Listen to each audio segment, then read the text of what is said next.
నమస్తే welcome to YR TV నేను తెలంగాణ రాష్ట్ర వ్యాప్తంగా జరుగుతున్న ప్రతి అంశాన్ని కూడా మీ ముందుంచే ప్రయత్నం చేస్తుంది వైఆర్ టీవీ రాష్ట్ర రాజకీయాలలో జరుగుతున్న అసలు సిసలైన వార్తలను కూడా మీ ముందు అందించే ప్రయత్నం అయితే చేస్తుంది తెలంగాణ ప్రాంత బిడ్డలందరికీ కూడా నేను చెప్పేది ఒకటే మనం ఎప్పుడూ కూడా ప్రజల పక్షాన పోరాటం చేస్తాం వైఆర్ టీవీ అంటేనే తెలంగాణ రాష్ట్ర వ్యాప్తంగా డిజిటల్ మీడియాలో ది నెంబర్ 1 ఛానల్ ఏదైనా ఉంది అంటే YR TV Telugu news channel మాత్రమే ప్రతి ఒక్కరు కూడా సబ్స్క్రైబ్ చేసుకోండి షేర్ చేసుకోండి లైక్ చేయండి రైట్ ఈ రోజు ప్రధానంగా కూడా నేను ఒక ప్రధానమైన ఎపిసోడ్ను తెర మీదకి తీసుకొచ్చిన ఆ ఎపిసోడ్కు సంబంధించి కూడా అందరికీ ఆశ్చర్యం కల్పించేదే ఎందుకంటే ఇప్పటి వరకు రాష్ట్ర రాజకీయాలలో బహుశా ఒక ముఖ్యమంత్రికి ఇన్ని రకాల కష్టాలు ఎప్పుడు వచ్చి ఉండవు రావు ఎందుకు నేను ఈ విషయాన్ని చెప్తున్నానంటే తెలంగాణ బిడ్డలారా బహుశా తెలంగాణ రాష్ట్ర వ్యాప్తంగా కూడా కనీసం ముఖ్యమంత్రి గారికి ముఖ్యమంత్రి యనుమల రేవంత్ రెడ్డి లేకపోతే కొత్త ముఖ్యమంత్రి అట పాత ముఖ్యమంత్రి అట ఇలాంటి చర్చలు ఎప్పుడూ రాలే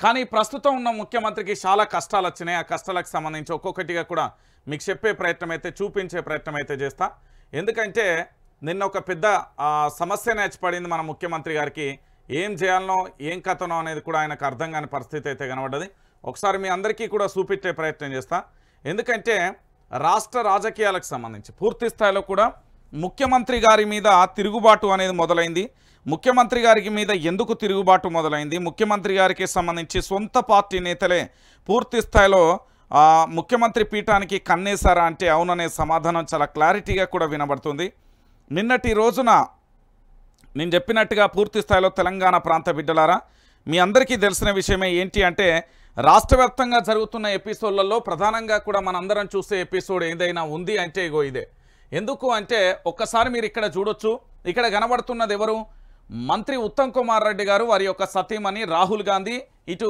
సోనియా గాంధీకి సంబంధించి ప్రధానంగా కూడా మనం ఈ ఫోటోను చూడొచ్చు ఇప్పుడు ఈ ఫోటో తెలంగాణ రాష్ట్ర రాజకీయాలలో అగ్గి రాజేస్తుంది ఏ విధంగా అంటే ఉత్తమ్ కుమార్ రెడ్డికి సంబంధించి పూర్తి స్థాయిలో కాబోయే ముఖ్యమంత్రి అంటూ ప్రచారం జోరుగా కొనసాగుతుంది ఎందుకంటే మొన్నటి వరకు మనం చాలా వరకు అయితే చూసాం ఏంటి ఎక్కడ కూడా కనీసం ముఖ్యమంత్రి గారు తెలంగాణ నుంచి ఢిల్లీకి వెళ్తే పట్టించుకునే నాదుడే లేడు ఎవరు కూడా అపాయింట్మెంట్ ఇవ్వలే ఎవరు రేవంత్ రెడ్డి గారికి ఇట్లా గాలి మోటార్ ఇట్లా ఎక్కి ఆడ దిగిండు ఆడి గాలి మోటార్ ఈడు ఎక్కిండు తప్ప అక్కడ ఉన్న ఏఐసిసి సభ్యులు కానీ ఎవరు కలవలే ఇటు సోనియా గాంధీ ప్రియాంక గాంధీ రాహుల్ గాంధీ ఎవరు కలవలే అపాయింట్మెంట్ కూడా ఇవ్వని పరిస్థితి దాంతోపాటు ఏఐసిసి సభ్యులందరూ కూడా రేవంత్ రెడ్డికి దూరంగా ఉన్న పరిస్థితి ఇటు భారతీయ జనతా పార్టీకి సంబంధించిన కేంద్ర మంత్రులన్నా ఈ తెలంగాణ భారతదేశానికి సంబంధించిన వాళ్ళనన్నా కలుస్తాడు అంటే అది కలవలే సో మొత్తానికి మనోని టూరు తుస్తుమన్నది అది అందరికీ తెలిసిన విషయమే కానీ ఉత్తమ్ కుమార్ రెడ్డి గారు ఢిల్లీకి వెళ్ళగానే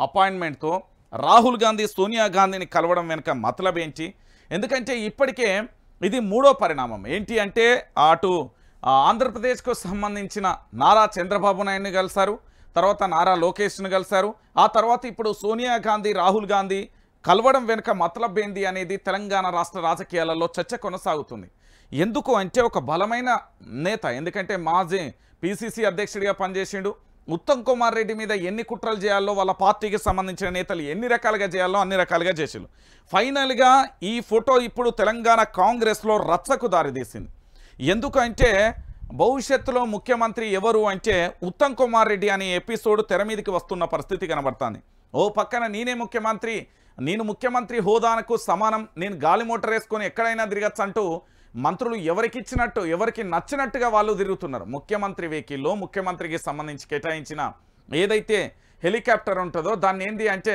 చిన్న పోరాడు తోలినట్టుగా అందరూ మంత్రులందరూ కూడా ఎవరికి నచ్చినట్టు ఇంటికి పోవాలంటే ఇంటికి పోతాళ్ళు వాళ్ళ ఆఫీస్లో పోవాలంటే వాళ్ళ ఆఫీస్లో పోతాళ్ళు ఎక్కడికి పడితే అక్కడికి పోయి దాన్ని ఏంటి అంటే దానికి ఉన్న హూందాతనాన్ని మొత్తాన్ని కూడా చెడగొట్టిళ్ళు సో కానీ రాజకీయాలలో పూర్తి స్థాయిలో కూడా ఇప్పటి వరకు మనం చూసినట్టుగా ఢిల్లీ రాజకీయాలకు సంబంధించి ఆజ్యం పోస్తున్నది ఏంది అంటే ఢిల్లీకి సంబంధించిన రాహుల్ గాంధీ ప్రియాంక గాంధీకి సంబంధించి లేకపోతే సోనియా గాంధీకి సంబంధించి ఇక్కడ తెలంగాణలో ఎవరిని ఫైనల్ చేస్తే వాళ్ళే ముఖ్యమంత్రి అనేది మనకు తెలుసు ఎందుకంటే తెలంగాణ కాంగ్రెస్ అనేది ఢిల్లీ చేతిలో ఉంటుంది ఆ ఢిల్లీ వాళ్ళు పెద్దలు ఏం చెప్తే ఇక్కడ తెలంగాణలో గదే నడుస్తుంది సో ఇప్పుడు ఉత్తమ్ కుమార్ రెడ్డి వారి యొక్క సతీమణి కలవడంతో పాపం రేవంత్ రెడ్డి అగ్గి మీద గుగ్గిలమవుతున్నాడట భయపడుతున్నాడట ఆందోళన చెందుతున్నాడట అందుకోసమే వాళ్ళ స్నేహితులందరికీ వాళ్ళ దోస్తులందరికీ ఒక సంకేతం పంపించిండు అనేది విశ్వసనీయ వర్గాల నుంచి మనకు అందుతున్న సమాచారం ఏంటి అంటే మీరందరూ కూడా ఆలోచించవచ్చు. కాంగ్రెస్కు సంబంధించిన ముఖ్యమంత్రి రేవంత్ రెడ్డి గారు ఏం చేసిల్లట అంటే వాళ్ళ యొక్క బంధువులు కానీ స్నేహితులు కానీ వాళ్ళ అనుచరులు కానీ తనను నమ్ముకున్న వారందరికీ కూడా చెప్పిండట, మనం సీఎం పదవిలో ఎంతకాలం ఉంటామో తెలియదు. ఇదే విషయాన్ని నారా చంద్రబాబు నాయుడు కూడా చెప్పిండు. ఇందులో ఈరోజు భయంకరమైన నిజాలను బయటికి తీసుకురాబోతున్నా. తెలంగాణ రాష్ట్ర రాజకీయాలలో ఏంది అంటే ఒక బాంబు వెల్చే వార్తలు అనుకోవచ్చు ఇవి ఈరోజు. ఏంది అంటే నారా చంద్రబాబు నాయుడు కూడా రేవంత్ రెడ్డికి ఒక సలహా ఇచ్చిండట. ఏమన్నా తెలుసా, నువ్వు ఎలాగో ఎక్కువ కాలం నిన్ను ఉంచరు, ముఖ్యమంత్రి పీఠంలో ఎలాగూ ఉండవు, చాలా తక్కువ కాలమే ఉంటావు, కాబట్టి పూర్తి స్థాయిలో కూడా నువ్వు కొత్త పార్టీ ఏర్పాట్లు చేసుకో, సంపాదించే అంత సంపాదించుకో అని చెప్పిండు. అయితే మొన్నటి వరకు సార్కి ఏంది అంటే బీజేపీలోకి పోదామని ఉండే భారతీయ జనతా పార్టీ కూడా కేంద్రంలో కటకటా ఉంది. అది ఎప్పుడు బీహార్కు సంబంధించిన దోస్తనం జడింది అనుకోండి, కథం. ఇక బీహార్కు సంబంధించిన దోస్తనం కనుక చెడిపోతే ఇక వాళ్ళు పూర్తి స్థాయిలో కూడా టాటా బాయ్ బాయ్ అంటారు మోడీకి. మోడీ ప్రభుత్వం కూడా సెంట్రల్లో కూలిపోతుంది. కానీ రాష్ట్ర వ్యాప్తంగా జరిగే చర్చ ఏంటంటే, ఇప్పుడు కాంగ్రెస్ పార్టీకి సంబంధించిన ముఖ్యమంత్రి రేవంత్ రెడ్డి వాళ్ళ యొక్క గురువు గారైన నారా చంద్రబాబు నాయుడు గారు నిన్ను ఎలాగూ 5 సంవత్సరాల కాలం పీరియడ్కు సంబంధించి ముఖ్యమంత్రిగానైతే ఉంచే ఛాన్సెస్ అయితే ఎక్కడే లేవు, కాబట్టి నువ్వు కొత్త పార్టీకి సంబంధించిన ఏర్పాట్లు చేసుకో, ఉన్నన్ని రోజులు బాగా సంపాదించుకోరి, పూర్తి స్థాయిలో కూడా తర్వాత మనం ఏదైనా చేయొచ్చు అనేది ప్రధానంగా చర్చ జరిగింది. దాని పేరే హైడ్రా. తెలంగాణ రాష్ట్ర వ్యాప్తంగా రేవంత్ రెడ్డికి ఆర్థిక వనరులను సమకూర్చే బెదిరించనే కావచ్చు, భయపెట్టడానికి హైడ్రా పుట్టుకొచ్చింది అనేది చాలామంది రాజకీయ నాయకులు విశ్లేషకులు కూడా బలంగా వాదిస్తున్న పరిస్థితి. ఈ హైడ్రాకు సంబంధించి ఎంత దూరం పోయింది అనేది కూడా ఒక్కసారి మీకు చెప్పే ప్రయత్నం చేస్తాను. ఎందుకంటే ఇగో కార్పొరేషన్లు మున్సిపాలిటీలలో హైడ్రా ఏర్పాటుపై సర్కార్కు మున్సిపల్ శాఖ ప్రపోజల్, చెరువుల రక్షణకు సీసీ కెమెరాలు, ఫెన్సింగ్, సర్వేపై సూచనలు, టాస్క్ ఫోర్స్ కమిటీలు బలోపేతం చేసే దిశగా ప్రయత్నాలు, సీసీ కెమెరాలు ఎస్పీ సిపి ఆఫీసులకు అటాచ్ అంటూ కూడా చూసిన పరిస్థితి కనబడుతుంది. ఇక రాష్ట్రంలోని మొత్తం దాదాపుగా 144 మున్సిపాలిటీలు ఉన్నాయి, 14 కార్పొరేషన్లు ఉన్నాయి. వాటి పరిధిలో వేల సంఖ్యలో అయితే చెరువులు ఉన్నాయి. ఇదైతే నాకు తెలిసిన విషయమే. ఇక్కడెక్కడన్నా వీళ్ళు రాసిర్రేమో ఒకసారి అయితే చూసే ప్రయత్నం చేద్దాం. చెరువులు నాలాల రక్షణకు రాష్ట్ర ప్రభుత్వం ఏర్పాటు చేసిన హైడ్రా లాంటి వ్యవస్థ మున్సిపాలిటీలు కార్పొరేషన్లు ఏర్పాటు చేసే అవకాశాలు కనబడుతున్నాయి. ఈ తరహా వ్యవస్థ ఏర్పాటు చేయాలని ప్రభుత్వానికి మున్సిపల్ అడ్మినిస్ట్రేషన్ అర్బన్ డెవలప్మెంట్ తాజాగా ప్రతిపాదనలు పంపింది. రాష్ట్రంలో 144 మున్సిపాలిటీలు, 14 కార్పొరేషన్లు ఉండగా వాటి పరిధిలో వేల సంఖ్యలో చెరువులు ఉన్నాయి. వాస్తవానికి వీటి విస్తీర్ణం 100 ఎకరాలు ఉన్నప్పటికీ ప్రస్తుతం చాలా వరకు కుచించుకుపోయాయి. దీంతో చెరువుల రక్షణకు ప్రస్తుతం నామమాత్రంగా కూడా ఉన్న టాస్క్ ఫోర్స్ కమిటీలు బలోపేతం చేయడానికి పలు సూచనలు చేసినట్టుగా తెలుస్తున్నది. చెప్పలే, రాష్ట్రంలో 144 మున్సిపాలిటీలు ఉన్నాయి, దాంట్లో 14 కార్పొరేషన్లు ఉన్న పరిస్థితి కనబడుతుంది. దీంట్లో ప్రధానంగా కూడా కార్పొరేషన్లకు సంబంధించి కూడా మున్సిపాలిటీకి సంబంధించి హైడ్రా అక్కడికి పోతుంది. మరి నిజంగానే హైడ్రా వస్తుంది, గుండెలు గుబేలు అంటున్నాయంటే ఏది లేదన్నా పేదోడి ఇల్లు కూల్చడానికి వచ్చేదే హైడ్రా. ధనవంతుడి దగ్గర ఉన్న ఆర్థిక మూలాలను గుంజుకునేదే హైడ్రా. ఆంధ్రప్రదేశ్ ముఖ్యమంత్రి నారా చంద్రబాబు నాయుడు గారి కనుసన్నలలో వారి ఆంధ్రప్రదేశ్కు సంబంధించిన వ్యక్తి మున్సిపల్లో పెద్ద శాఖలో పోస్ట్లో ఉండి తన ఆధ్వర్యంలో నడుస్తున్నది హైడ్రా. నేను చెప్తున్నా చాలా క్లియర్. దీని గురించి టెన్షన్ పడాల్సిన అవసరం లేదు, మదన పడాల్సిన అవసరం లేదు, బాధపడాల్సిన అవసరం. రియాలిటీ వాస్తవాలను మీరు అందరూ కూడా తెలుసుకోవాలి. తెలంగాణ ప్రాంత బిడ్డలారా, ఇది హైడ్రాకు సంబంధించి తెలంగాణ రాష్ట్ర వ్యాప్తంగా ప్రస్తుతం చర్చనీయాంశంగా మారిన పరిస్థితి కనబడుతుంది. సో ఇలాంటి పరిస్థితులలో మీరందరూ కూడా ఆలోచించాల్సిన విషయం ఏంటి అంటే, తెలంగాణ రాష్ట్ర వ్యాప్తంగా కూడా ఒకటే అంశం చోటు చేసుకున్నది. ఈరోజు హైడ్రాకు సంబంధించి ఒకటే అంశం ఏంది అంటే, తెలంగాణలో ఇప్పుడు హైడ్రా ఏ విధంగా ఉంది అంటే ఒకటే అంశం. ప్రధానంగా కూడా మనందరం ఆలోచించాల్సిన పరిస్థితి ఏంటంటే, ఈ హైడ్రా ఏం చేయబోతుంది అనేది ఒకసారి ఆలోచించాలి. ప్రధానంగా కూడా తెలంగాణ రాష్ట్ర వ్యాప్తంగా ఈరోజు అన్ని అంశాలకు సంబంధించిన ఎపిసోడ్ ఒకటే కనబడుతుంది. ఏంది అంటే, ఈరోజు ప్రధానంగా కూడా హైడ్రా తెలంగాణ ప్రాంత బిడ్డలకు ఏదో లాభం చేకూరుస్తుంది, ఇక్కడికి సంబంధించి జరుగుతుంది అనుకోవడం తప్పు. ఎగ్జాక్ట్గా 100కు 100% ఎవరు నమ్మినా ఎవరు ఏమనుకున్నా హైడ్రా ఆంధ్రప్రదేశ్కు సంబంధించిన వ్యక్తి ఆధ్వర్యంలో నుంచి, అక్కడి అధికారి ఆధ్వర్యంలో నుంచి ఆర్థిక మూలాలు సంపాదించుకోవడానికి, తెలంగాణలో మరో కొత్త పార్టీ పుట్టుకు రావడానికి హైడ్రా అంకురార్పణ చేసిందనుకోవచ్చు, శంకుస్థాపన చేసిందనుకోవచ్చు, లేకపోతే మూలం కూడా అనుకోవచ్చు, ఏదైనా అనుకోండి. కానీ ఇది మాత్రం వాస్తవం. ఇక్కడ నేను చూపించిన ఫోటోలో ఉన్న వ్యక్తి ఉత్తమ్ కుమార్ రెడ్డి మీద ఒక రకమైన కుట్ర జరిగింది. ఇప్పటికీ దానికి సంబంధించిన ఆధారాలన్నింటినీ కూడా నేను తీసుకొచ్చిన. ఎందుకంటే ఇదంతా మీకు తెలవాలి. భవిష్యత్తులో ఉత్తమ్ కుమార్ రెడ్డి నాకు ఎక్కడ ఏకుమేకైతాడు, ఈయన ముఖ్యమంత్రి ప్రపోజల్గా ఎక్కడ ప్రభుత్వం పంపిస్తుంది, ఇలా పంపించడం వల్ల నాకు ఎలాంటి ఇబ్బంది ఏర్పడుతుందని ఆనాడు పిసిసి అధ్యక్షుడిగా ఉన్నప్పుడే రేవంత్ రెడ్డి తన యొక్క అనుచర బలగంతో పూర్తి స్థాయిలో తెలంగాణ రాష్ట్ర వ్యాప్తంగా ఒకటే అంశాన్ని తెర మీద తీసుకొచ్చాను. ఏంది అంటే పై అక్రమంగా ప్రచారం చేయడం, దుష్ప్రచారం చేయడం, అనేక రకాలుగా ఇబ్బంది పెట్టడం చేసిండు. ఎందుకు అంటే తన యొక్క సొంత భజన మీడియా కావచ్చు, ఇతరత్ర కావచ్చు, ఉత్తమ్ కుమార్ రెడ్డి మీద ఆఖరికి జూబ్లీహిల్స్ బంజారాహిల్స్ పోలీస్ స్టేషన్ దాకా పోయి అక్కడ పంచాయతీ అంతా తేలేదాకా కనబడింది. అంటే అక్కడ కంప్లైంట్ ఇచ్చే పరిస్థితి కనబడింది. అంటే ఒకసారి ఆలోచించరు. సో ఇప్పుడు తాను ఊహించిందే నిజమైంది, తాను భయపడిందే నిజమైంది, తాను కలగన్నదే నిజమైంది. మొత్తానికి కొత్త ముఖ్యమంత్రిగా వచ్చే అవకాశాలు అయితే చాలా ఉన్నాయని రాజకీయ విశ్లేషకులు, రాజకీయ పండితులు, దాంతోపాటు పూర్తి స్థాయిలో కూడా అందరూ కూడా చెప్తున్న పరిస్థితి కనబడుతుంది. సో తెలంగాణ ప్రాంత వ్యాప్తంగా పూర్తి స్థాయిలో జరిగే ఎపిసోడ్ ఇది. ఉత్తమ్ కుమార్ రెడ్డికి సంబంధించి ఇటు రాహుల్ గాంధీని అటు సోనియా గాంధీని కలవడం వెనుక మతలబ్ ఏంటి అనేది కూడా మనం ఆలోచించాలి. ఈరోజు ప్రధానంగా కూడా తెలంగాణ రాష్ట్ర వ్యాప్తంగా జరుగుతున్న చర్చ ఒకటి అనేది కూడా మనం ఆలోచించాల్సిన పరిస్థితి కనబడుతుంది.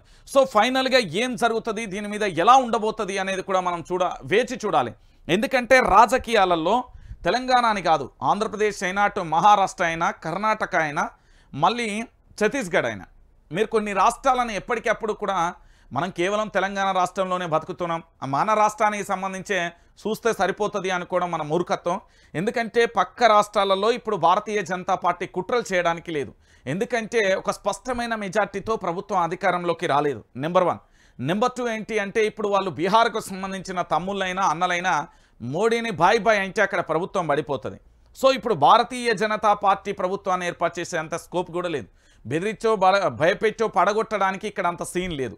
ఇంకొక విషయం ఏంటి అంటే ఇక్కడ తెలంగాణలో సిండికేట్ రాజకీయాలు నడుస్తున్నాయి. చాలామందికి తెలియని విషయం ఏంటి అంటే మన తెలంగాణ రాష్ట్రంలో సిండికేట్, నేను బలంగా వాదిస్తున్నా, సిండికేట్ రాజకీయాలు నడుస్తున్నాయి. నేను క్లియర్గా చెప్తున్నా, తెలంగాణ రాష్ట్ర వ్యాప్తంగా నాకున్న పక్కా సమాచారంతో చెప్తున్నా.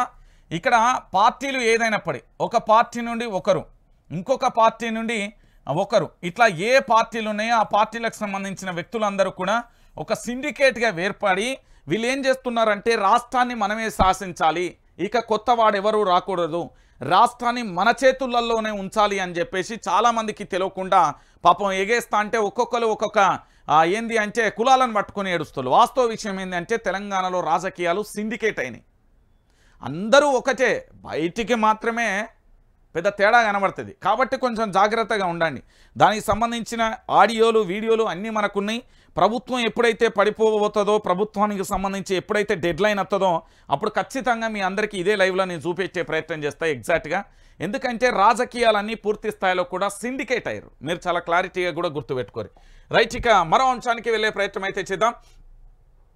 మీ అందరికీ తెలుసు నిన్న జరిగిన ఎపిసోడ్ ఏంది, అన్నదాతలకు నిర్బంధకాండ అంటూ కూడా చూడొచ్చు. ఎక్కడికక్కడ రైతుల అక్రమ అరెస్టులు, ప్రజాభవన్ ముట్టడిని అడ్డుకునేందుకు ఇళ్లకు వెళ్లి రైతులను అదుపులోకి తీసుకున్న పోలీసులు, ప్రజాభవన్ ఎదుట భారీ బందోబస్తు, కంచెలు ఏర్పాటు చేస్తున్న తెలంగాణ సర్కార్, కొడంగల్లో రైతుల రిలే నిరాహార దీక్షలు, అన్నదాతల నిర్బంధంపై కేటీఆర్ ఆగ్రహం, రైతు ఉద్యమం ఇంతటితో ఆగదు, ప్రభుత్వాన్ని హెచ్చరించిన కేటీఆర్ అంటూ కూడా ప్రధానమైన ఎపిసోడ్ను కూడా మనం చూసాం.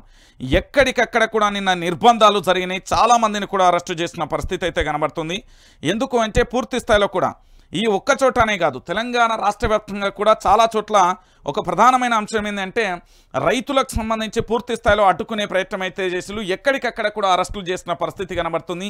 మాజీ ఎమ్మెల్యేలను, దాంతోపాటు బీఆర్ఎస్ పార్టీకి సంబంధించిన సీనియర్ లీడర్లందరినీ కూడా హౌస్ అరెస్ట్ చేయడం, సర్పంచ్లందరినీ కూడా హౌస్ అరెస్టులు చేసిన పరిస్థితి కనబడుతుంది. ఎక్కడ ఏ లీడర్కు సంబంధించి కూడా పూర్తి స్థాయిలో కూడా ఏంటి అంటే వాళ్ళ ఇంట్లో ఉండంగా కూడా హౌస్ అరెస్టులు చేసిన పరిస్థితి అయితే కనబడుతుంది.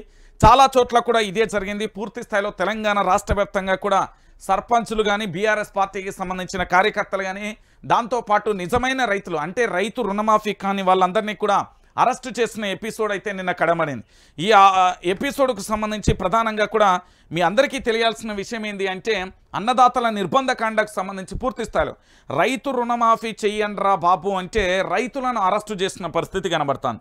అంటే దీనిని ఏ విధంగా చూడాలి, ఎట్లా చూడాలి అనేది కూడా మనకు కాస్త ఆశ్చర్యం వేరుగా, రైతులకు బేడీలు వేసి రైతులను అరెస్టు చేసే పరిస్థితులు తెలంగాణలో వచ్చాయా అంటే ఇంతకంటే దారుణమైన పరిస్థితి ఇంకొకటి లేదు అనేది పూర్తి స్థాయిలో తెలంగాణ రాష్ట్ర వ్యాప్తంగా చర్చనీయాంశంగా మారుతున్న పరిస్థితి కనబడుతుంది. సో ఫైనల్గా ఇక్కడ జరిగే ఎపిసోడ్లో మాత్రం అన్నదాతలను మాత్రం ఎక్కడికక్కడ ఎందుకంటే తెలంగాణ రాష్ట్ర వ్యాప్తంగా రైతు రుణమాఫీ ఎంత జరిగింది అంటే కేవలం 30% మాత్రమే జరిగింది. 100లో 30% మాత్రమే జరిగింది. మేము ఒకే విడతలో పూర్తి స్థాయిలో మేము రుణమాఫీ చేసినాం. ఎక్కడికక్కడ రుణమాఫీకి సంబంధించి పూర్తి స్థాయిలో మేము రుణమాఫీలకు సంబంధించి పూర్తిగా చేసినాం, అయిపోయింది. ఏంది భారతదేశ చరిత్రలోనే ఏ ప్రభుత్వాలు చేయలే, మా ప్రభుత్వం మాత్రమే అని చెప్పింది.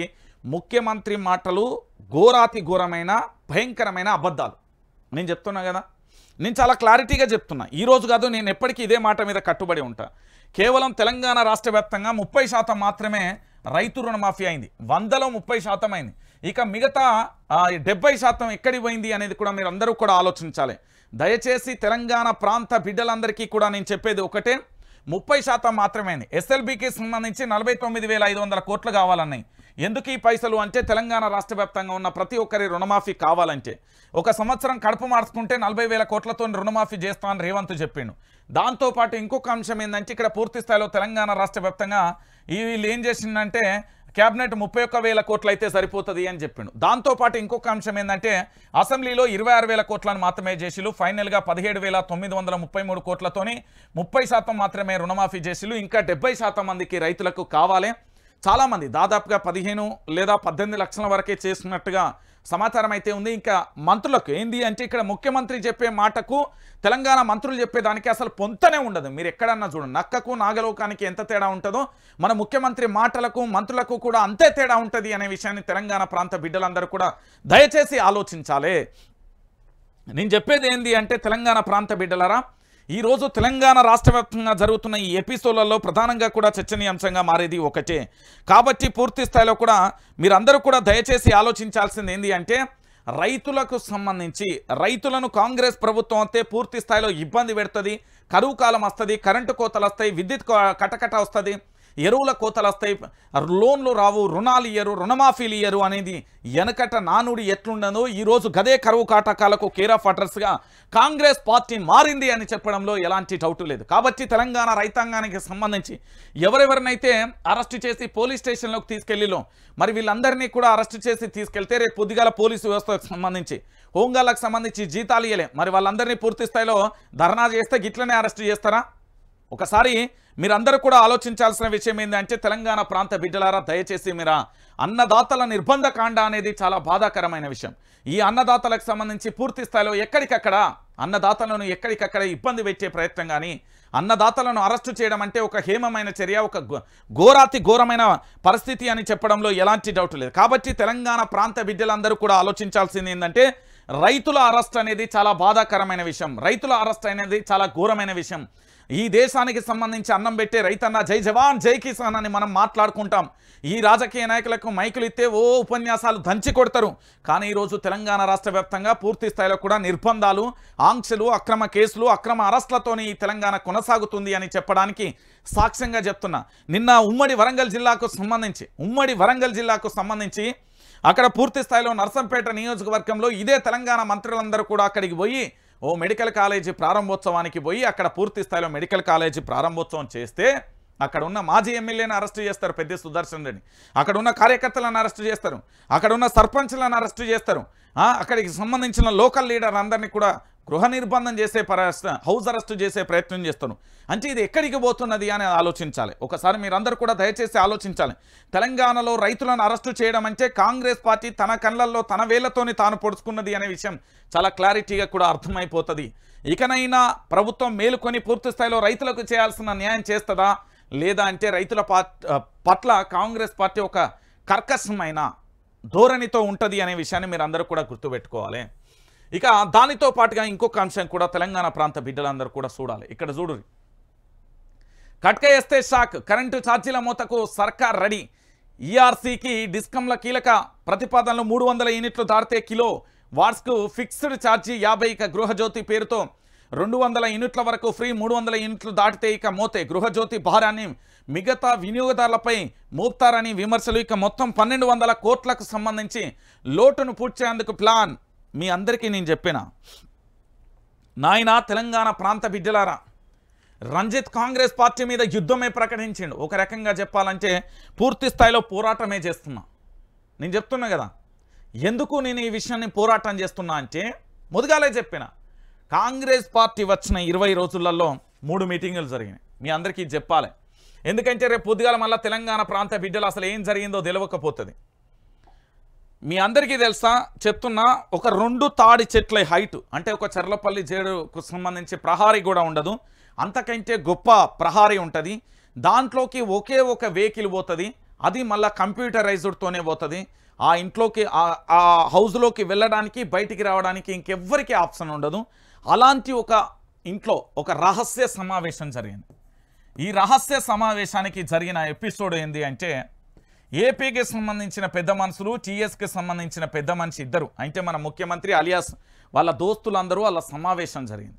ఆ సమావేశంలో ఏంటి అంటే కీలకంగా మీరు అందరూ కూడా ఆలోచించాలి.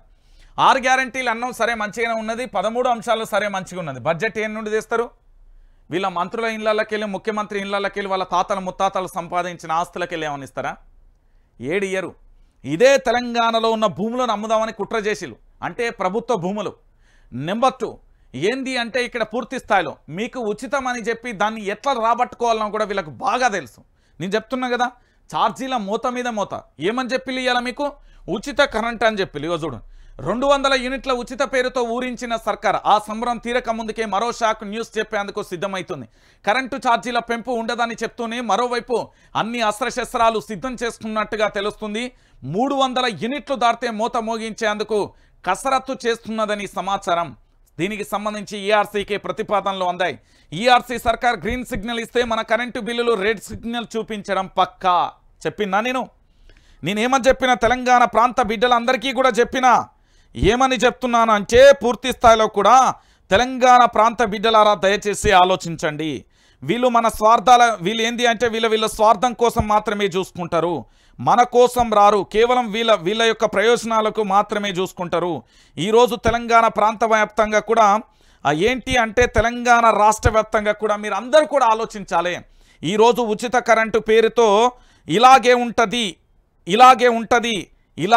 ఉంటుంది. మళ్ళీ చెప్తున్నా, ఉచిత కరెంటు పేరుతోనే మన దోపిడీ జరుగుతుంది. మన మీద పూర్తి స్థాయిలో ఛార్జీలు పెంచుతారు, మోత మోగుతుంది. తర్వాత మనం మాట్లాడడానికి ఏముండదన్న ఈడ తెలంగాణ ప్రాంత బిడ్డలని మళ్ళీ చెప్తున్నా, మనం మాట్లాడడానికి ఏముండదు. ఈడ చేయాల్సినది అంతా చేస్తారు. పూర్తి స్థాయిలో కూడా వీళ్ళు ఏంది అంటే దాదాపుగా ఆదాయ వ్యయాలకు మధ్య 14,222 కోట్లు అంచనా వేశాయి. సో అందులో 13,022 కోట్లను రాష్ట్ర ప్రభుత్వం బడ్జెట్ ద్వారా సమకూర్చాలని కోరాయి.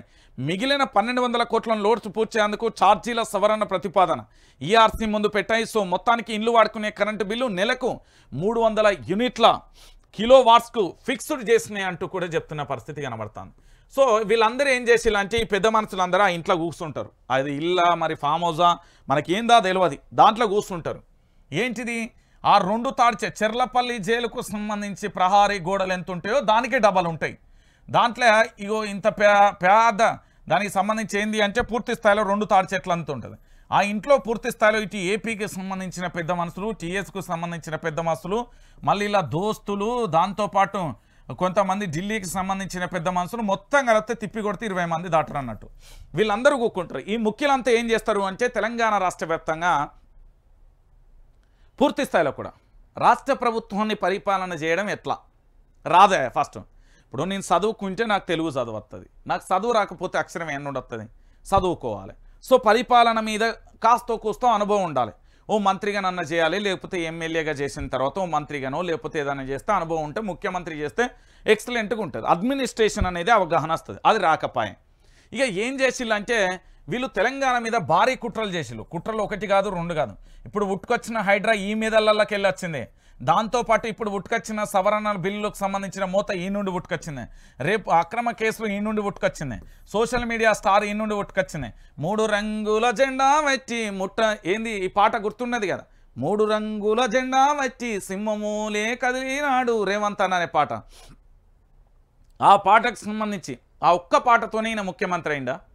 ఒకసారి ఆలోచించండి. మూడు రంగుల జెండా వచ్చి మలుసుకొని చుట్టుకొని ఎక్కడ పెట్టుకుంటావో పెట్టుకో అనే కాడికి పాటలు రాయాలి. ఇప్పుడు పాపం మా కవులు కళాకారులు తెలంగాణ రాష్ట్ర వ్యాప్తంగా ఉన్న వాళ్ళు ఎక్కడ కనుమరుగైపోయిలో, మరి వాళ్ళని ఏ భయభ్రాంతులకు గురి చేస్తున్నారో, ఎందుకు అంతగానం పూర్తి స్థాయిలో ఏమైపోతున్నదో అనేది కూడా తెలియని పరిస్థితి కనబడుతుంది. ఇక్కడ ఏపీ తెలంగాణకు సంబంధించి పూర్తి స్థాయిలో కూడా ఇంత జరిగింది కదా. వీళ్ళందరూ కుట్రలు చేసి తెలంగాణకు సంబంధించి హైదరాబాద్లో భూములను ఏ విధంగా సంపాదించాలి, వాళ్ళ పరిశ్రమలను ఎట్లా పూర్తి స్థాయిలో డెవలప్మెంట్ చేయాలి, ఎవరెవరిని బెదిరిస్తే ఎన్ని కోట్లు వస్తాయి, ఈ విధంగా ఒక దొంగ కుట్ర కూడా జరిగింది. దాంతోపాటు దీంట్లో భాగంగా కేసీఆర్ మీద అనేక రకాల వ్యూహాలు చేసినాయి. 172 రకాల ప్రయత్నాలు చేసిళ్ళు. అంటే 172 రకాల శాఖలు అన్నిటికీ సంబంధించి ఎక్కడ దొరుకుతాడా అని చూసిల్లట. ఒకటి కాదు కుట్ర, 172 రకాల కుట్రలను చేసిళ్ళు కేసీఆర్ మీద. నేను మళ్ళీ చెప్తున్నా, కేసీఆర్ మీద 172 రకాల కుట్రలు జరిగినాయి. కేవలం 9 నెలల కాలంలో తనను ఎట్లా అరెస్టు చేయాలి, ఎట్లా లోపలి తీసుకుపోవాలి, ఏం చేయాలి అనే కోణంలో అన్ని రకాలుగా ప్రయత్నాలు చేస్తే అన్నీ కూడా బెడిసికొచ్చినాయి. అంటే కేసీఆర్ అనేది నిప్పు కనుక అది ముట్టుకుంటే బగ్గున కాలుతుంది. అదే జరిగింది వీళ్ళకు. అంటే ఏపీ వాళ్ళకంత కోపం ఎందుకంటే అక్కడ వైఎస్ జగన్మోహన్ రెడ్డికి సంబంధించి పూర్తి స్థాయిలో కూడా సపోర్ట్ చేసినందుకు ఆ కుట్రలో చంద్రబాబు రకరకాలుగా ప్రయత్నం చేశాడు. మరి ఎట్లుంటుంది అనుకుంటారు? ఇది మీ అందరికీ తెలిసిన విషయమే కదా. సో ఆంధ్రప్రదేశ్ పెద్ద మనిషి, తెలంగాణ పెద్ద మనిషి కలిసి తెలంగాణ మీద భారీ కుట్ర చేస్తున్నారు. ఇంకా చేస్తారు వీళ్ళు, ఇక్కడితో ఆగదు. మనోళ్ళు అనుకుంటారేమో కానీ ఇది జరిగే పరిస్థితి కాదు. రైట్, మరో అంశం.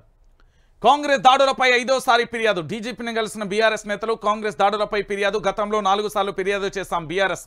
డీజీపీ ఎలాంటి చర్యలు తీసుకోలేదు బీఆర్ఎస్. పోలీసులే దగ్గరుండి దాడులు చేస్తున్నారు. ఎగ్జాక్ట్ రేవంత్ సోయి లేకుండా మాట్లాడుతున్నారు. అంతే కదా, నాలుకే అదుపులో పెట్టుకోవాలి జగదీష్ రెడ్డి.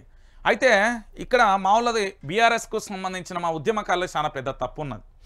ఆ తప్పేంది అనేది కూడా వీళ్ళకి చెప్పాలి. నేనేమంటున్నానంటే వీళ్ళు ఎప్పుడూ కూడా రేవంత్ రెడ్డి ట్రాప్లో పడద్దు. రేవంత్ రెడ్డి ఎప్పుడు ఆలోచన మొత్తం మన ట్రాప్లోనే తిరగాలి. దాన్ని మైండ్ గేమ్ అంటారు. మన రేవంత్ రెడ్డి మైండ్ గేమ్ కాదు, టాపిక్ డైవర్షన్లో దిట్ట. నాకు తెలిసి అసలు దేశంలో ఉన్న అవార్డులన్నీ ఇవ్వచ్చు ఆయనకు. ఘోరమైన టాపిక్ డైవర్షన్ మామూలుగా చేస్తాడు అనుకుంటారా? మీకు టాపిక్ డైవర్షన్ ఎట్లా చేసిండో కూడా మొత్తం లెక్కలతో సహా చెప్తా. ఎట్లా అనేది కాదు, మీకు అసలు ఎట్లా అంటే మామూలుగా చేయలేమనదు. టాపిక్ డైవర్షన్ ఎట్లా చేసిండు అనుకుంటారు? 6 గ్యారెంటీలను మరిపించేందుకు కొత్త డ్రామా చేసిండు. 6 గ్యారెంటీలను మరిపించేందుకు అభయస్థం పేరిట ఫామ్లు ఇవ్వండి అన్నాడు. ఆ తర్వాత ఆ ఫాములు రోడ్డు మీద పడేటాలకు ఆర్టీసీ ఉచిత బస్సు అన్నాడు. ఆర్టీసీ ఉచిత బస్సు అనేటాలకు రైతులకు సంబంధించి రైతులకు రుణమాఫీ చేస్తా అని మొదలుపెట్టిండు. రైతులకు రుణమాఫీ గురించి దేవుళ్ళ మీద ఒట్లు మొదలుపెట్టిండు. పార్లమెంట్ ఎన్నికలలో లొలిపెట్టిండు. బీఆర్ఎస్లను తీసుకునే ప్రయత్నం చేసిండు. ఎమ్మెల్యేల ఫిరాయింపులకు ప్రోత్సాహం ఇచ్చిండు. ఎమ్మెల్యేల వేటులు వేస్తామంటూ వ్యాఖ్యలు చేసిండు. మళ్ళీ బీఆర్ఎస్లో బీఆర్ఎస్ బీజేపీలో విలీనం అంటూ కొత్త చర్చ చేసిండు. రైతులకు సంబంధించి పూర్తి స్థాయిలో మేము 31,000 కోట్లతో రుణమాఫీ చేస్తామని చెప్పిళ్ళు. దాంతోపాటు ఇవన్నీ మర్చేందుకు హైడ్రా తీసుకొచ్చిళ్ళు. దాని తర్వాత పేదోళ్ళ ఇల్లులు కూర్చుని మొదలుపెట్టిళ్ళు. దాంతోపాటు ఇటు ఏంది అంటే వాళ్ళ పార్టీకి సంబంధించిన మంత్రులు ఎక్కడ ఏకమేకైతారో అని పొంగులేటికి సంబంధించి వివేక్ సంబంధించి కట్టడాల జోలికి వెళ్లకుండా వాళ్ళందరినీ ఇరికించే ప్రయత్నం చేసిండు. వీటన్నింటినీ 6 గ్యారెంటీలను అటకెక్కడానికి మన సారు చేసిన పెద్ద ప్రయత్నమే. నేను చెప్తున్నా కదా, టాపిక్ డైవర్షన్లో తోపుగా టాపిక్ డైవర్షన్లో ఈయనను మించిన తోపు బహుశా తెలంగాణలో ఎవరు లేరు. ఇంతకు మించి మీరు ఇంకా ఆలోచించదు. నేను చెప్తున్నా కదా, కాంగ్రెస్కు సంబంధించిన దాడులు జరుగుతున్నాయని మా వాళ్ళు డీజీపీ దగ్గరికి పోతారు. అరే ప్రభుత్వమే వాళ్ళది భయ్, రాజదలుచుకుంటే దెబ్బలకు కుదవా? ఇది ప్రజాస్వామ్య తెలంగాణ అనుకుంటారా? ఇది ప్రజాస్వామ్య తెలంగాణ అని ఆలోచనలకు వెళ్ళి మీరు బయటికి రారి. ఇది ప్రజాస్వామ్య తెలంగాణ కాదు. ఇది ఏం తెలంగాణ అంటే రేవంత్ తెలంగాణ. ఇక్కడ పూర్తి స్థాయిలో రాజ్యాంగం ప్రజాస్వామ్యం అనేది ఎప్పుడో అయిపోయింది, కొలాప్స్, దాని పని అయిపోయింది. మీరు అనుకుంటున్నారు ఇక్కడ నడిచేటి 2 ఒకటి రేవంత్ ఆలోచన. ఆయనకి ఏది అనిపిస్తుంది, రాత్రి నిద్రపోయి కళలు లేచిండు అనుకో, నేను సీఎం కదా, అరే మర్చిపోయినా, ఓకే సీఎం అనే కోణంలో ఉంటాడు. ఇక దీని తర్వాత ఇంకొక విషయం ఏంటంటే తెలంగాణ ప్రాంత బిడ్డలు గుర్తుపెట్టుకోవాల్సిన విషయం ఏంటి అంటే తెలంగాణ రాష్ట్ర వ్యాప్తంగా కూడా పూర్తి స్థాయిలో కూడా ఏంది అంటే ఇక్కడ జరిగే ఎపిసోడ్లను మళ్ళీ మీరు అందరూ కూడా ఆలోచించాలి. ఏంది అంటే తెలంగాణ రాష్ట్ర వ్యాప్తంగా ఒక ఎపిసోడ్ అవుతున్నది. ఏంటిది అది? ఏమనుకుంటున్నారు మీరు? ఏ విషయంలో అనుకుంటున్నారు? ముఖ్యమంత్రి ఆలోచనలను పూర్తి స్థాయిలో దాన్ని నడిపేందుకు పోలీసుల వ్యవస్థ పనిచేస్తాయి. రెండే ఉంటాయి ఇక్కడ. పలానా వైఆర్టీవీ రంజిత్ మాట్లాడుతాడు, ఆయన మీద కేసు పెట్టరు. నా మీద కేసు పెట్టేటోడా ఒక అయ్యవ్వకే పుడితే అసలు ఆ కేసు జోలికే పోవద్దు. ఎందుకో తెలుసా? ఆడ ముఖ్యమంత్రి పీఠంలో కూర్చున్నామంటే నా యొక్క దయా దాక్షిణ్యాల వల్లనే కూర్చున్నాను. నేను బాధ్యతగా చెప్తున్నా. ప్రశ్నించే గొంతుకళ్ళల్లో అతి భయంకరంగా ప్రశ్నించిన వ్యక్తిని నేను చెప్తున్నా, బాహాటంగా చెప్తున్నా, ఎవరిని భయపడలేదు. బొత్సు నేను చాలా భయంకరంగా ప్రశ్నించిన. నా మీదనే కేసులు పెడతామంటే ఇక నీది అటు ఇటు కానితనం అవుతుందా? ఇక ఏదన్నా అనుకోరు. నేను చెప్తున్నా కదా, నేను బాజాప్తిగా ప్రశ్నిస్తా. ఈరోజు ప్రశ్నించే గొంతుకలు వాళ్ళు ఎవరైనా ఎక్కడైనా ఉండే నాకు సంబంధం లేదు. నాడు విపక్షం, నేడు విపక్షం, రేపు విపక్షం, ఎప్పుడు ప్రజల పక్షం మన ఎజెండా. ఇక్కడ ఇక బీఆర్ఎస్ పార్టీకి సంబంధించిన వాళ్ళు డీజీపీకి చేసారు. డీజీపీ ఎవరి కన్సర్న్లలో పనిచేస్తారు? కేసీఆర్ కన్సర్న్లలో పనిచేస్తారా? ఎవరి కన్సర్న్లలో పనిచేస్తారు? డీజీపీ గారు ముఖ్యమంత్రి చెప్తే వింటారు. వారి యొక్క ఆదేశాలను పూర్తి స్థాయిలో ప్రభుత్వం మీదే కాబట్టి వాళ్ళు ఏం చెప్తా వింటారు. ప్రజాస్వామ్యబద్ధంగా ఇక్కడ డీజీపీకి చెప్పంగానే హడావిడిగా అక్కడికి పోయి చర్యలు తీసుకుంటారు. అది అయ్యే ముచ్చటనా? అందుకే బీఆర్ఎస్ పార్టీలో చెప్తున్నా, ఒకటి రాజ్యాంగాన్ని నమ్మిర్రు, 6 సార్లు నమ్మిర్రు చాలు. తర్వాత మీ రాజ్యాంగం అనేది ఒకటి చేతిలో పెట్టుకోరు, అది మీకే మంచిది. మీ రాజ్యాంగం అనేది ఒకటి చేతిలో పెట్టుకోరు, అది మీకే మంచిది అంటున్నా. నేను మళ్ళీ చెప్తున్నా, పూర్తి స్థాయిలో మీ రాజ్యాంగం అనేది ఒకటి చేతిలో పెట్టుకోర్రి.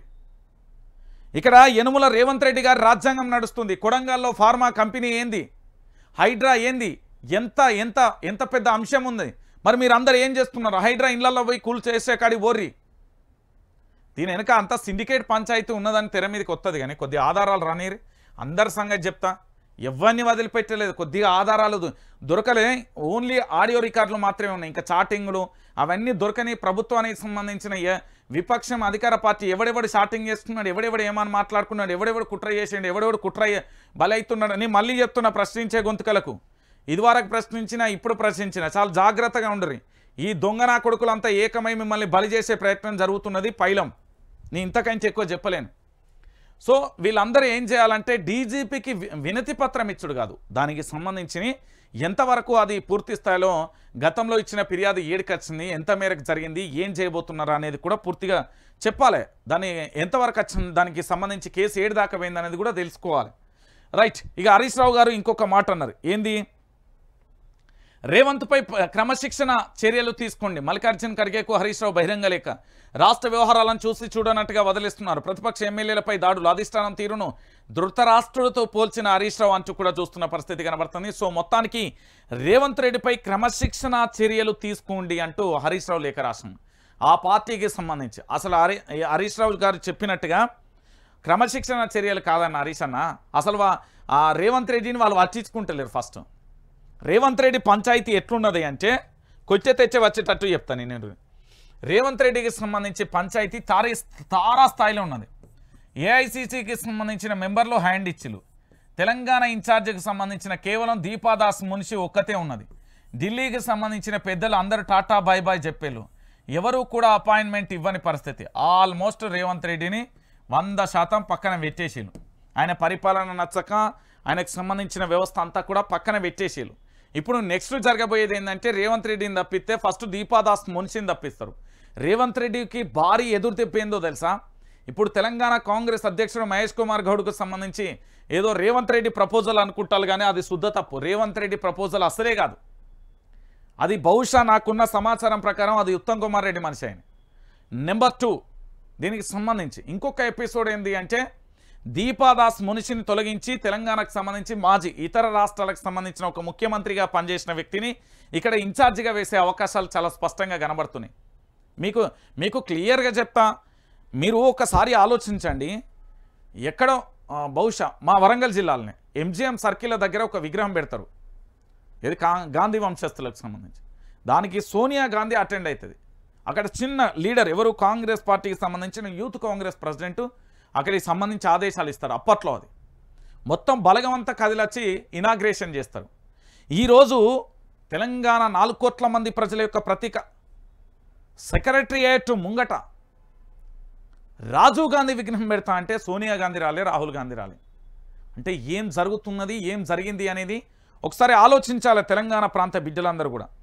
లేకపోతే ఏంది అంటే ఉత్తుత్తగానే మీరు ఆలోచించకూరి. ఇందులో చాలా భయంకరమైన నిజాలు ఉన్నాయి. ఇక్కడ పూర్తి స్థాయిలో కూడా జరగబోయే ఎపిసోడ్ కూడా అదే. సో రాలేదు అంటే రేవంత్ రెడ్డి కాంగ్రెస్ అంటే ఢిల్లీ పెద్దలకు తెలంగాణ కాంగ్రెస్కు రేవంత్ రెడ్డి ఎంత దూరం అయిండు అనేది ఇక్కడితోనే మీకు అర్థం కావాలి. సో ఖచ్చితంగా ఆల్రెడీ చర్యలు తీసుకున్నారు, ఇంకా తీసుకోమని మన హరీష్ అన్న చెప్తుండు. మరి ఏమవుతుంది అనేది మనం కూడా చూడాలి. ఇక మన సారు 3 రంగుల జెండా వచ్చి మలుసుకొని ఏడా పెట్టాలే నా 3 రంగుల జెండా. ఎందుకు అడుగుతున్నా, ఎందుకు ఈ పాట పాడుతున్నావు గిట్లా, ఏంది రంజిత నాకు ఇట్లా పాడుతున్నావు అని అనొచ్చు. మీరేమని చెప్పిలు, 3 రంగుల జెండా వచ్చి సింహమోలే కదిలినాడు, సిగ్గు లేకుండా రైతులకు రుణమాఫీ చేయలే అని. ఎందుకు ఈ విషయాన్ని చెప్తానంటే ఈ పెద్ద మనిషి మాటలు వింటే నాకైతే భయంకరంగా అసలు నేను మంత్రి పదవి ఎమ్మెల్యే పదవికి మొత్తం తీసేయాలనిపిస్తుంది. నిజం. కౌలు రైతులకు భరోసా లేనట్టేనా? రైతు భరోసాపై కౌలు రైతులు మాట్లాడుకోవాలి.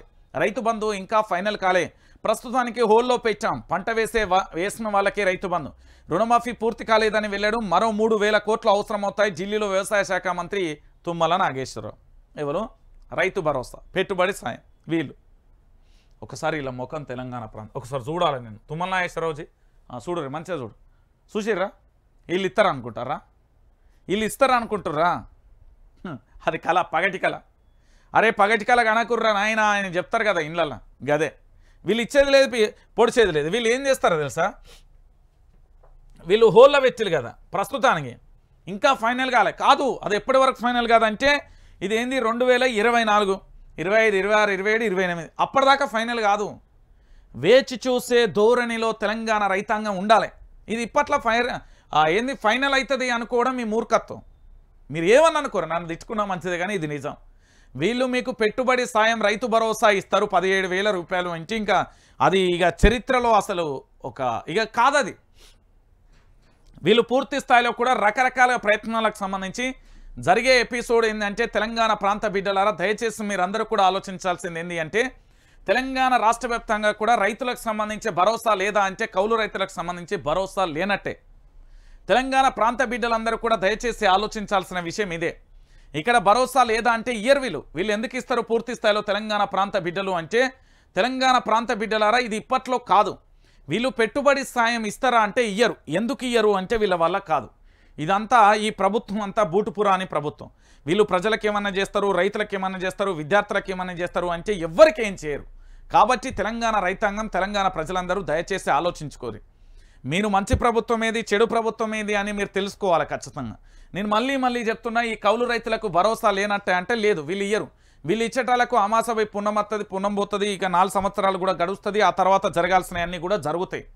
వీళ్ళని మళ్ళీ చూసుకోర్రి.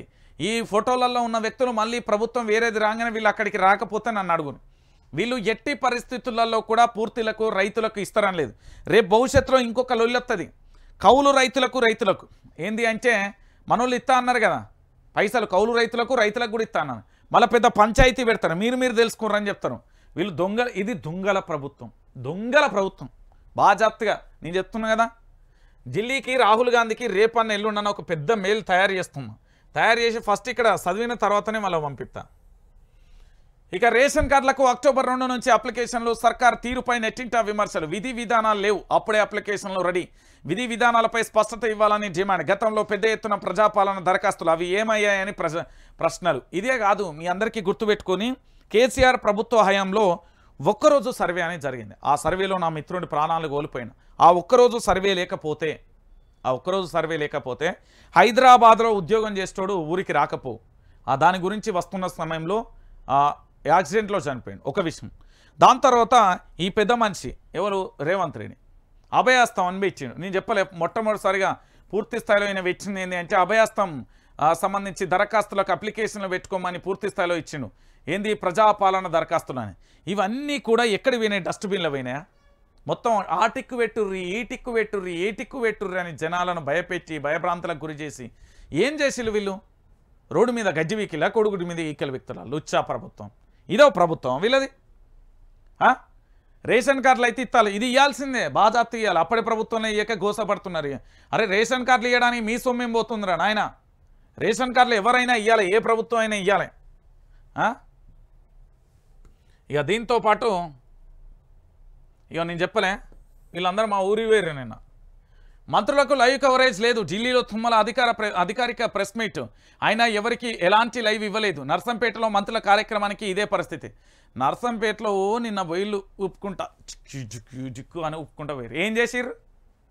అక్కడ ఉన్న మా మాజీ ఎమ్మెల్యే తెలంగాణ పులిబిడ్డ పెద్ది సుదర్శన్ రెడ్డి ఉన్నాడు, ఆయనను హౌస్ అరెస్ట్ చేసిరు. అక్కడి కార్యకర్తలను హౌస్ అరెస్ట్ చేసిరు. తర్వాత వీళ్ళు ఏమైనా చేసిరా అంటే ఏం లేని పరిస్థితి కనబడ్డది. అంటే తెలంగాణ ప్రాంత బిడ్డలారా మీరు అందరూ ఆలోచించాలి. నిన్న అక్కడికి పోతే మంత్రులు అందరూ వెళ్ళండి, సగం క్యాబినెట్ నిన్న మా నర్సంపేట నియోజకవర్గం, అదే నియోజకవర్గం ఆడి వేరు. కనీసం ఒక్కరు కూడా ఇది అసలు వార్తలలో వచ్చినట్టు కూడా కనవలే. మీకేమన్నా కనబడ్డదా? అందరూ ఇక మామూలుగా పోలే కుయ్ కుయ్ కుయ్ అనుకుంటా పోయింది. ఏమైంది? కవరేజ్ కాదు కదా, అసలు ఎవరు పట్టించుకోలే వీళ్ళని. అది మళ్ళీ పూర్తి స్థాయిలో కూడా అక్కడ ఎమ్మెల్యే కృషి వల్ల అక్కడ అది దావఖానా వచ్చింది. ఇక బస్సులు లేవు. బస్సుల కోసం రోడ్డెక్కిన విద్యార్థులు కాంగ్రెస్ వచ్చాక బస్సులు తగ్గాయి. ఊళ్ళోకి బస్సులు బంద్ చేస్తారు. ఫ్రీ కావడంతోనే కండక్టర్లు తిరుగుతున్నారు. బస్సులు రాక కాలేజీలకు వెళ్ళలేకపోతున్నా, చదువులకు దూరమయ్యే పరిస్థితి వచ్చింది. బస్సులు సర్వీసులు పెంచండి. షాద్ నగర్లో రోడ్లపై విద్యార్థుల ధర్నా, ఆందోళన చేస్తున్న విద్యార్థులు అరెస్ట్ అంటూ కూడా చెప్పిన పరిస్థితి. సిగ్గా అనిపిస్తలేదా ప్రభుత్వానికి? ఆందోళన చేస్తున్న విద్యార్థులను ఎక్కడన్నా అరెస్ట్ చేస్తారా? సిగ్గా అనిపిస్తలేదా ప్రభుత్వానికి? ఏం ప్రభుత్వమే? విద్యార్థులకు బస్సులు కావాలన్నారు, ఊళ్ళోకి బస్సులు బంద్ చేసిర్రు. కాంగ్రెస్ వచ్చాక బస్సులు తగ్గినాయి. ఫ్రీ కావడంతో కండక్టర్లు తిరుగుతున్నారు. బస్సులు రాక కాలేజీలోకి వెళ్ళలేకపోతున్నాం. నేటి బాలలే రేపటి భావి భారత పౌరులు అంటూ పెద్ద పెద్ద ఉపన్యాసాలు ఇస్తారు మన లుచ్చా రాజకీయ నాయకులు. అదే మన జీతగాలు, మన పాలేరుగాలు, మనది ఆ దోసుక తినేటోళ్ళు, మనల్ని అడక తిని బతికేటోళ్ళు, మన రక్తాన్ని తాగేటోళ్ళు, ఆ సన్నాసులంతా కలిసి మైకిత్తిగా నేటి బాలలే రేపటి భావి భారత పౌరులు. నిజంగా చెప్తున్నా, ఏ ప్రపంచంలో ఏ దేశంలో లేదు, కానీ మన దేశంలో మాత్రం యువత ఎక్కువగా ఉన్నారు అని ఇట్లా ఉదరగొచ్చే ఉపన్యాసాలు ఇస్తారన్నా. ఆ ఉపన్యాసాలు చూస్తే మీకు ఏంది అంటే దయ్యాలు వేదాలు వల్లించినట్టు కాదా, అసలు దయ్యమే వచ్చి చెప్తున్నదా అన్నట్టు ఉంటుంది వీళ్ళకు. ఈ సన్నాసులట బస్సులు ఎయిర్రా నాయన అంటే వీళ్ళని అరెస్ట్ చేస్తారు, విద్యార్థులను అరెస్ట్ చేస్తారు. విద్యార్థులు కనుక రణరంగంలోకి దిగుతే వాళ్ళని తట్టుకోవడానికి ఏ శక్తి సరిపోలేదు. ఉద్యమ విద్యార్థులకు సంబంధించిన విద్యార్థులు గనక పోరాటాలు చేస్తే సై అంటే ఇక మామూలుగా ఉండదు. విద్యార్థులు గనక రోడ్లపై కూర్చున్నారు, వాళ్ళని అరెస్ట్ చేసిలు. అదే విద్యార్థులు పోరాటాలు గనక మొదలు పెడితే ఒక్కొక్కరి డైపర్ తడుస్తుంది. నేను చెప్తున్నా కదా, మీరు ఎవ్వరితోనన్నా పెట్టుకోరు. ఈ రాష్ట్రంలో ఇద్దరితోనూ పెట్టుకోకూరి. ఒకటి యువతతోని, రెండు ప్రశ్నించే గొంతుకలు, ఒకటి జర్నలిజంతోని ప్రశ్నించే గొంతుకలతో మీరు ఎప్పుడు పెట్టుకోకూరి. ఇక్కడ శాటిలైట్ దినపత్రికలను ఇయ్యాలి రేపు ఎవ్వరు దేక్తలేడు, అవన్నీ లుచ్చా అని తెలిసిపోయినాయి. ఒక్కొక్క ఛానల్ ఒక్కొక్క పేరు పేపర్ ఒక్కొక్కడికి. ఇక్కడ రియాలిటీగా చెప్పాలంటే మనది చాలా సంతోషకరమని. మనం అప్పుడు విపక్షం, ఇప్పుడు విపక్షం, రేపు విపక్షం. అందుకే నేను చాలా గట్టిగా చెప్తా, స్ట్రాంగ్గా చెప్తా, బలంగా చెప్తా. ఎవరి దగ్గర రూపాయి ఆశించాలి, ఎవరి దగ్గర తీసుకోలే. మనం ఖచ్చితంగా ప్రజల పక్షాన పోరాటం చేస్తాం, చేస్తూనే ఉంటాం. ఇది మన నినాదం, మన ఎజెండా, మన ఒకటే. మనకేం సంబంధం లేదు భయ్. మన కంఠంలో చివరి శ్వాస ఉన్నంత వరకు తెలంగాణ ప్రాంత బిడ్డల ప్రజల బాగోగుల కోసం మనం పోరాటం చేయాలి. ఈ ప్రాంత హక్కుల కోసం పోరాటం చేయాలి. ఎందుకంటే 1200 మంది విద్యార్థులు ఊరికే ప్రాణాలు తీసుకోలే, 1200 తల్లుల గర్భకోశ ఊరికే పోలే, 1200 మంది ఆత్మలు ఊరికే శాంతించవు. ఈ తెలంగాణ రక్షణకు, పరిరక్షణకు, ఎజెండాకు ఎప్పటికీ పనిచేయాలి మనం. ఆ విధంగా మనం ఖచ్చితంగా ముందుకెళ్తుంది వైఆర్టీవీ. ప్రొఫెసర్ జయశంకర్ గారి ఆశయ సాధన కోసం, ఈ తెలంగాణ రాష్ట్ర సిద్ధాంతకర్త యొక్క ఆశయ సాధన కోసం మనం ఎప్పుడూ పనిచేస్తూనే ఉంటాం. కాబట్టి నేనేమంటున్నా అంటే జర్నలిజం జోలికి, ప్రశ్నించే గొంతుకల జోలికి, అదే చెప్పేది నేను.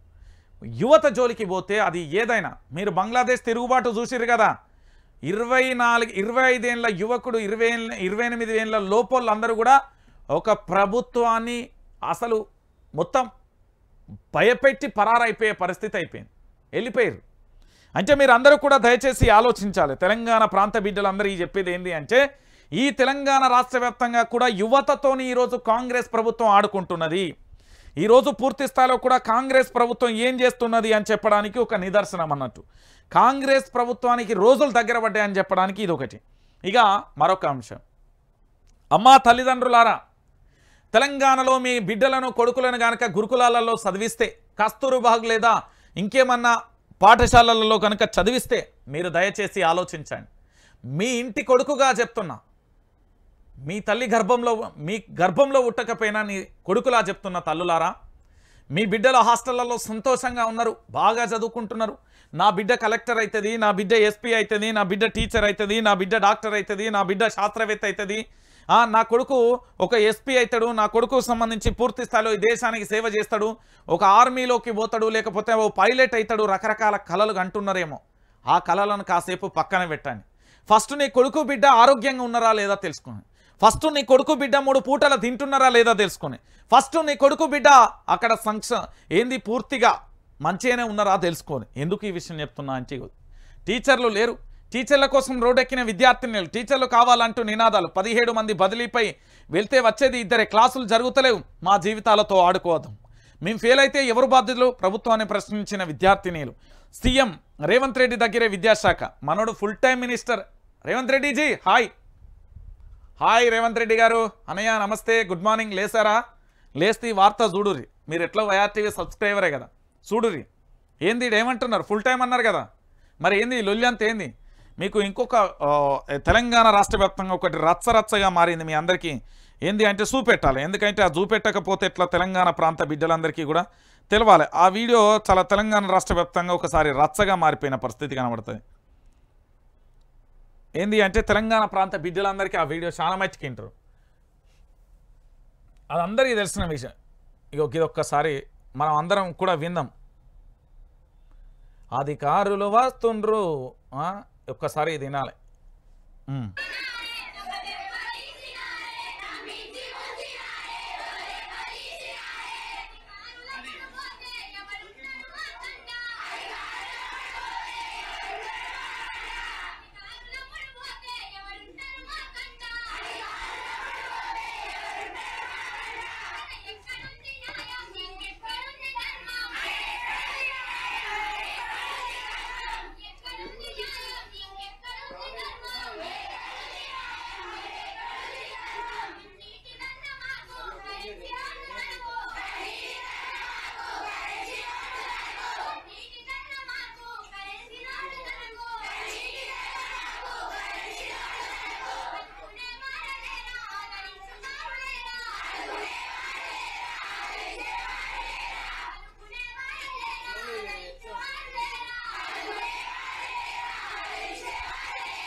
తెలంగాణ ప్రాంత బిడ్డలందరికీ కూడా, పోరాట యోధులందరికీ కూడా ఈ తల్లికి ఈ పాటలు తన కంఠం ద్వారా కూడా తన సమస్యను విలపించి గలపించిన ఈ తల్లికి పాదాభివందనాలు. నిజంగా చెప్తున్నా, ఇది మా తెలంగాణ యువత యొక్క పోరాట స్ఫూర్తి.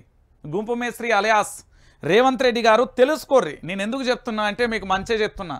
మీకు మంచి చెప్తుంటే కూడా కోపం వస్తుంది. ఎందుకంటే కోపం మంచి చెప్తా ఉంటే కూడా సురుబుర్రాడుతున్నాం. ఈరోజు మా తెలంగాణ ఆడబిడ్డలు, నా బిడ్డలు, నేను అందుకే చెప్తున్నా, మీ పిల్లలు గురుకులాలలో చదువుతున్నా, కస్తూర్బా ఆశ్రమాలలో చదువుతున్నా, ఎక్కడ చదువుతున్నా ఫస్ట్ కడుపు నిండా 3 పూటలు తింటున్నారా? కడుపు నిండా 3 పూటలు తింటున్నారా? కంటి నిండా నిద్రపోతున్నారా? ఆరోగ్యంగా ఉంటున్నారా? ఫస్ట్ తెలుసుకోరు. నేనేమని చెప్తున్నానంటే, బిడ్డలకు, ఈ చదువుకునే బిడ్డలకు ఎవడన్నా పురుగులన్నమే పెడితే, నేను చెప్తున్నా, ఇక నుండి నేను చెప్తున్నా, నా ఎడమకాలు చెప్పుతోని కొడతా లైవ్ని. నేను చెప్తున్నా, ఇదే చెప్పు లేవడతాను ఖచ్చితంగా. పురుగుల అన్నం గనక ఏ పాఠశాలల్లో గనక జరుగుతా అక్కడికి వచ్చి ఈ జర్నలిజం వ్యవస్థ అంతా పక్కన పెట్టి పొల్లు కొడతాను. పలుపులు వచ్చి, మదాలు వచ్చి, లుచ్చా ప్రభుత్వం రాజీనామా చేసిపోయి దొబ్బయ్యా విద్యాసాగర్ రేవంత్ రెడ్డి, నీతో మాకేం పని లేదు, వెళ్ళిపో. పురుగులన్నాలు పెట్టుకుండా ఉద్యోగ వాళ్ళకి ఏంది, టీచర్లు లేకుండా వాళ్ళను గోస పెడుతూ ఏం ప్రభుత్వం ఇది? అన్నం పెట్టేటోని నేను చెప్తున్నా, ఆ గ్రామ ప్రజలందరికీ చెప్తున్నా, చెప్పులన్నీ దండ చేసి వాని మెడలేయిర్రి. వాని ఇంట్లో వాని కొడుకో, వాని భార్యో, వాని పిల్లలో ఎవరన్నా ఉంటే గదే అన్నం పెడతారు. అరుగురిని జిల్లా కలెక్టర్ దగ్గరికి పోయి అదే ప్లేట్ ఆడ ముంగటేయిర్రి. విద్యాశాఖ ఆఫీసర్ దగ్గర ఏరి. మీకు అంతలావైతే అదే బువ్వ తీసుకొచ్చి సెక్రటరియట్ దగ్గర రేవంత్ రెడ్డికి, విద్యాశాఖ మంత్రి ఆయనకు తినబెడదాం. నా బిడ్డలకు తెలంగాణ రాష్ట్ర వ్యాప్తంగా కూడా అరే వాళ్ళు ఎంత ఘోరంగా తెలుసా, వాళ్ళ వయస్సు ఎంత, పసి హృదయాలందరి చిన్నపిల్లలు దైవంతో సమానం అంటారు. అలాంటి నా చిన్నపిల్లలు పాట పాడే పరిస్థితి వచ్చింది. అధికారులు వస్తుర్రు, మమ్మల్ని చూసిపోతుర్రు, ఇక ఎక్కడుంది న్యాయం? ఏం చెప్తున్నారు? వాళ్ళ పసి హృదయాల నుంచి వాళ్ళ లోపల ఎంత ఆర్తనాదాలున్నాయో అర్థం. నీ అందుకే తల్లిదండ్రులరా మీకో దండం. మీరు ఏది నా కొడుకు బాగుంటాడు, ఎక్కడ ఉంటే బాగుంటాడు, ఇంటికాడ ఉంటే బాగుంటాడు కాదు, చదువుకోవాలంటే ఎక్కడున్నా చదువుతూనే పెద్ద పీక్ పొడిచేది ఏం లేదు. 3-4 పీజీలు చేసినాయి, దేనికి ఎక్కడికత్తాయి అవి? దేనికి ఎక్కడికత్తాయి? దేనికి రావు. కాబట్టి నేను చెప్పేది ఏంటంటే ఆలోచించుకోర్రి. ఇగో మీ బిడ్డలు హాస్టళ్లలో సంతోషంగా లేరు. ఇగో ఈ పాట ఒక్కసారి మళ్ళీ నురి. నేను ఎందుకు చెప్తున్నా అంటే తెలంగాణ ప్రాంత బిడ్డలందరికీ కూడా తెలియాలి కాబట్టి చెప్తున్నా.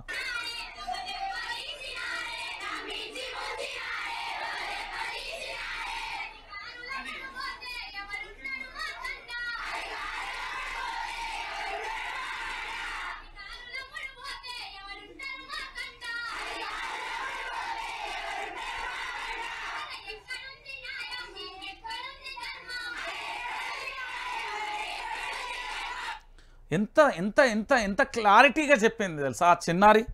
చాలా క్లారిటీగా చెప్పింది తెలుసా? అరే ఎక్కడుంది న్యాయం, అరే ఎక్కడుంది ధర్మం? పబ్బబ్బా, ఆ చిన్ని హృదయాలకు తెలిసినాయి, కానీ మా సన్నాసులకు తెలియదు. మీరు అమ్మో 3 అంటే వానాకాలం, ఎండాకాలం, చలికాలం అనేది అనుకుంటాం మా తెలంగాణ యాస భాషలో. మరి మీరేమనుకుంటారో తెలియదు. ఆ 3 కాలాలకు కూడా చెలించని మనుషులు ఎవరన్నా ఉన్నారంటే కాంగ్రెస్ పార్టీకి సంబంధించిన వాళ్ళే.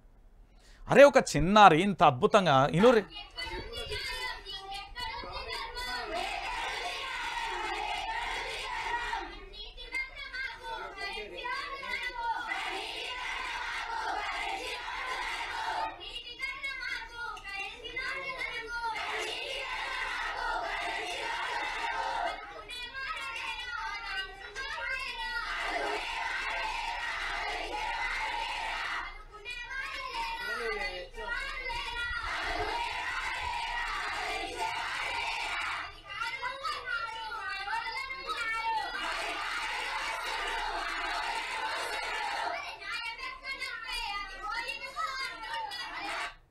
తెలంగాణ రాష్ట్ర వ్యాప్తంగా కనీసం తెలంగాణ రాష్ట్ర ముఖ్యమంత్రి గౌరవ యనుమల రేవంత్ రెడ్డి గారు, ఐ రిక్వెస్ట్, మీరు పార్ట్ టైం ముఖ్యమంత్రి, ఫుల్ టైం ముఖ్యమంత్రి నాకు సంబంధం లేదు, కానీ మా ఆడబిడ్డల కష్టాన్ని అయితే పూర్తి స్థాయిలో తీర్చండి.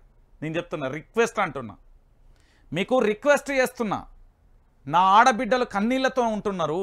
ఈరోజు బస్సులు రాక ఏంది, టీచర్లు లేక ఏమైపోవాలి వీళ్ళ భవిష్యత్తు? ఏమైపోవాలి?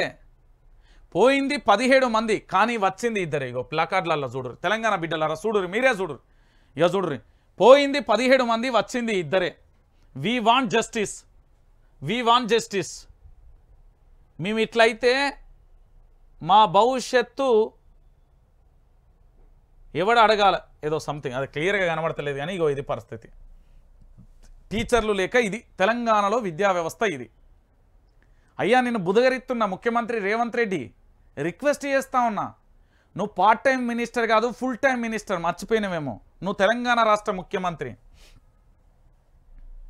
ఎట్లున్నది అంటే ఘోరాతి ఘోరంగా ఉన్న తెలంగాణ పరిస్థితులు.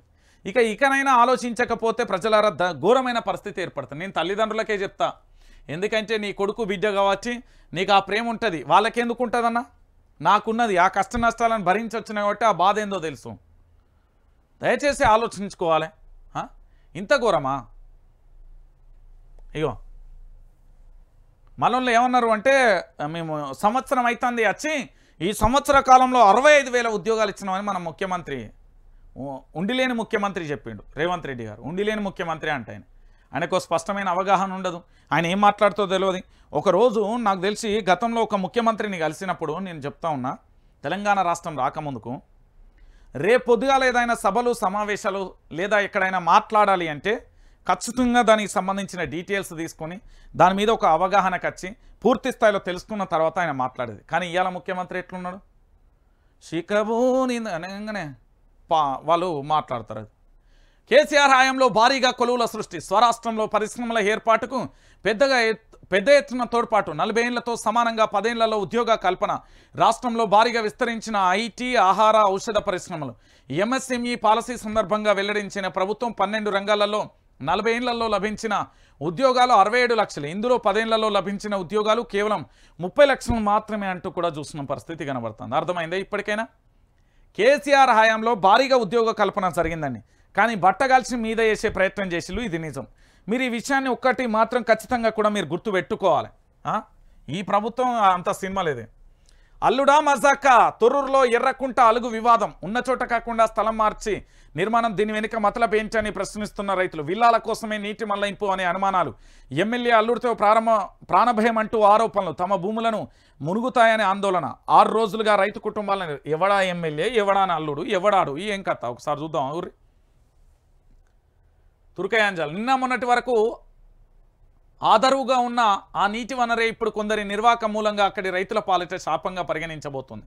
ఓ చోట కట్టాల్సిన అలుగును మరో చోట కట్టడం వలన జీవధారమైన తమ పొలాలకు నీటి మునుగుతాయని రైతులలో ఆందోళన మొదలవుతుంది. కుంటలో నీటిని దారి మళ్లించడం వెనుక మతలబేంచని స్థానిక రైతులు ప్రశ్నిస్తున్నారు. కుంట ఎగువ ప్రాంతంలో స్థానికంగా ఉండే ఎమ్మెల్యే అల్లులకు సంబంధించిన పొలాలకు FTL పరిధి నుంచి తప్పించేందుకు చోటు మార్చి అలుగు నిర్మిస్తున్నారని ఆరోపణలు. విల్లాల నిర్మాణం కోసం తమ జీవితాలను పణంగా పెడుతున్నారని, అలుగు నిర్మాణం పూర్తయితే తమ పొలాలు ముంపున గురయ్యే జీవనాధారం కోల్పోతామంటూ కూడా చెప్తున్న పరిస్థితి. ఇగో అల్లుడా గ్యారెలు తెస్తావా, అల్లుడా బూరలు తెస్తావా, అల్లుడా. రేవంత్ సార్, మీ ఎమ్మెల్యేల అల్లులు అంటే మీ పార్టీ అల్లులు, మీ ఎమ్మెల్యేలే మీ కాంగ్రెస్ పార్టీకి సంబంధించిన లుచ్చా పనులు చేస్తున్నారు. వీళ్ళు లుచ్చా పనులు చేస్తున్నారు. ఎమ్మెల్యే అల్లుడట హైడ్రా, నువ్వు పెట్టిన హైడ్రా, నీ వాళ్ళు ఎంత దొంగలంటే ఇంతకంటే ఏంది. హైడ్రాకు సంబంధించి పూర్తి స్థాయిలో హైడ్రాకు సంబంధించిన పూర్తి స్థాయిలో హైడ్రా ఏర్పాటయ్యి ఎక్కడైతే FTL బఫర్ జోన్లు ఉన్నాయో ఏకంగా వీళ్ళట మత్తడి పోసే ప్రాంతాన్ని, అలుగు అంటాం కదా, చెరువు నిండినాక మత్తడి పోతుంది కదా మనవులు, దాన్నే ఎత్తేసి వేరే కాడికి పంపిస్తున్నారట. వారెవ్వా, నీ హైడ్రాకు నీ పార్టీోడే ఉత్సవోసుకుంటున్నాడు, నీ పార్టీోడే పోతున్నాడు. ఇది నీ పార్టీోడు పూర్తి స్థాయిలో ఏంది అంటే ప్రజల జీవితాలతోనే ఆడుకుంటున్నాడు. అధికారం ఎక్కడ ఉంటే అక్కడ మీరేం చేయాలంటే ఈ తుర్కయాంజాలకు సంబంధించిన అక్కడి ప్రజలు చెప్తున్నా, మీ మీద ఈగ వాలితే 9908572666 వాడి బద్దలు బాసింగాలు చేద్దాం. నేను చెప్తున్నా కదా, ప్రాణభయం ఏం అవసరం లేదు. ఏ రాజ్యాంగం లేదా? మన రాజ్యాంగం రాసుకోలే మనం పుచ్చినప్పుడు ఎవడి కోసమో సావనిక. ఇన్నేళ్ల తనువు మన తల్లిదండ్రులు పెంచి మన కుటుంబాలు పెద్ద చేస్తూ ఉంటే ఎవడి కోసం సావనికి? ఎవడవాడు అలాగే ఎట్లా పోస్తాడు? ఏం చేస్తున్నాడు కలెక్టరు? ఏం చేస్తున్నాడు? నీటిపారుదల శాఖకు సంబంధించిన అధికార యంత్రాంగం ఏం చేస్తున్నది? ఏమయ్యా రంగనాథ్ గారు, హైడ్రా అంటివి కదా, లుచ్చా పని చేస్తున్నాడు ఎమ్మెల్యే అల్లుడు. ఏం చేస్తున్నారు? గడ్డి విక్తున్నారు. ఆ ప్రభుత్వం ఏడవన్నది మొద్దు నిద్రపోయిందా? ప్రభుత్వానికి శివునెత్తుడు లేదా? ప్రభుత్వంలో ఉన్నది మనుషులు కాదా? అర్థమైతలేదా? ఇక్కడ ప్రజలనట వీళ్ళనట చంపేస్తున్నట, ప్రాణభయం ఉన్నదట ఎమ్మెల్యే అల్లుడితోని. అంటే నీ హైడ్రాతోని విల్లాలు కడతా ఉంటే FTL మత్తడి పోతే రేపు పొద్దుగాల అవి కూల్చేస్తాడని మత్తడినే మార్చిన. ఏం కాంగ్రెస్ ప్రభుత్వం రాబాయి మీది? లుచ్చాగాళ్ళ ప్రభుత్వం. లుచ్చాగాళ్ళు చూడు ఎట్లా చేస్తుర్రా. వీళ్ళు ఏకంగా మత్తడి ప్రాంతాన్ని ఎత్తేసి వేరే కాడ పెడుతున్నారట. రేపు పొద్దుగాల వచ్చి ఇల్లులు కూల్చేస్తారని వాళ్ళ కట్టడాలు. ఆలోచించాలి. ప్రాణభయం ఉన్నదని ప్రెస్ మీట్ పెట్టిలు, టెంట్ వేసుకొని నిరసన తెలుపుతున్న బాధిత రైతులకు సంబంధించి ఎందుకు న్యాయం చెప్పలేకపోతారు? వీళ్ళకు ఎందుకు న్యాయం చేయలేకపోతున్నారు? ఏమైపోయింది? అధికారులలో శివునెత్తురు లేదురా నాయన, జీతాలు తీసుకుంటా లేరురా, పనిచేయర్రా, మంచిగా పనిచేయర్రా. కొంతమంది చక్కగానే పనిచేస్తారు, వాళ్ళు శబాష్ అని పనిచేయని సన్నాసులకు చెప్తున్నా. దీని మీద యాక్షన్ ఏది? అక్కడ పోలీసు వ్యవస్థ ఏం చేస్తాను? ఉత్తప్పుడే ఎవరికొచ్చి మా పోలీస్ నా జీవితంలో మర్చిపోను, ఆయన ఎవరో కానీ జీవితంలో చెప్తున్నా నెక్స్ట్ గవర్నమెంట్ అవుతారా అని సంగతి అయితే తాటదీసి. నేను దేవాలయంగా భావించే నా స్టూడియోలకు బూట్లు వేసుకుని వచ్చిండండి ఒకడే అంట, బాగా చెప్తుగా అంట. ముస్లింలకు సంబంధించి మసీదులకు సంబంధించి బూట్లు వేసుకొని పో, సిక్కులకు సంబంధించి దాంట్లో బూట్లు వేసుకొని పో, జీసస్ దాంట్లో బూట్లు వేసుకొని పో, హిందువులకు సంబంధించిన శివాలయంలోకి బూట్లు వేసుకొని పో, బద్దలు బాసింగాలు చేస్తారు. నా స్టూడియోలకు కూడా నాది ఇది దేవాలయం, నీ కాకపోతే నాదిరా పక్కా చెప్తా. నేను ఖచ్చితంగా చెప్తున్నా, నాగుపాము కంటే డేంజర్ పక్కా ఉంటుంది రివెంజ్, మామూలుగా ఉండదు.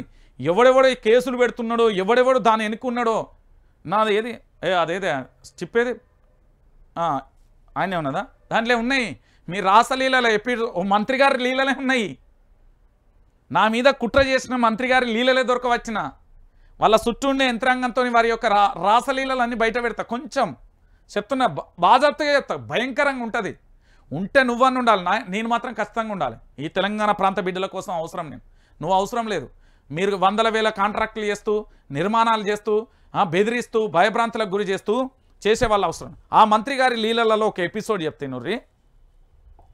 మీ అందరికీ గుర్తుండాలి, తెలంగాణలో ఇక్కడ ఒక వెంచర్ వేస్తారు వాళ్ళ నియోజకవర్గంలో. మంత్రి గారి సొంత నియోజకవర్గం, వాళ్ళ యొక్క సంబంధించి ఎక్కడో దిక్కు దివానా లేదు, ఎవరు పట్టించుకునే ప్రాంతానికి పోయిన వెంచర్ వేస్తాడు. ఈ వెంచర్లో దాదాపుగా ఇట్లా ఫ్లాట్లు వేస్తారు కదా, వేసిన తర్వాత దాదాపుగా ఎన్నో ఒక 50 100 వేస్తాడు.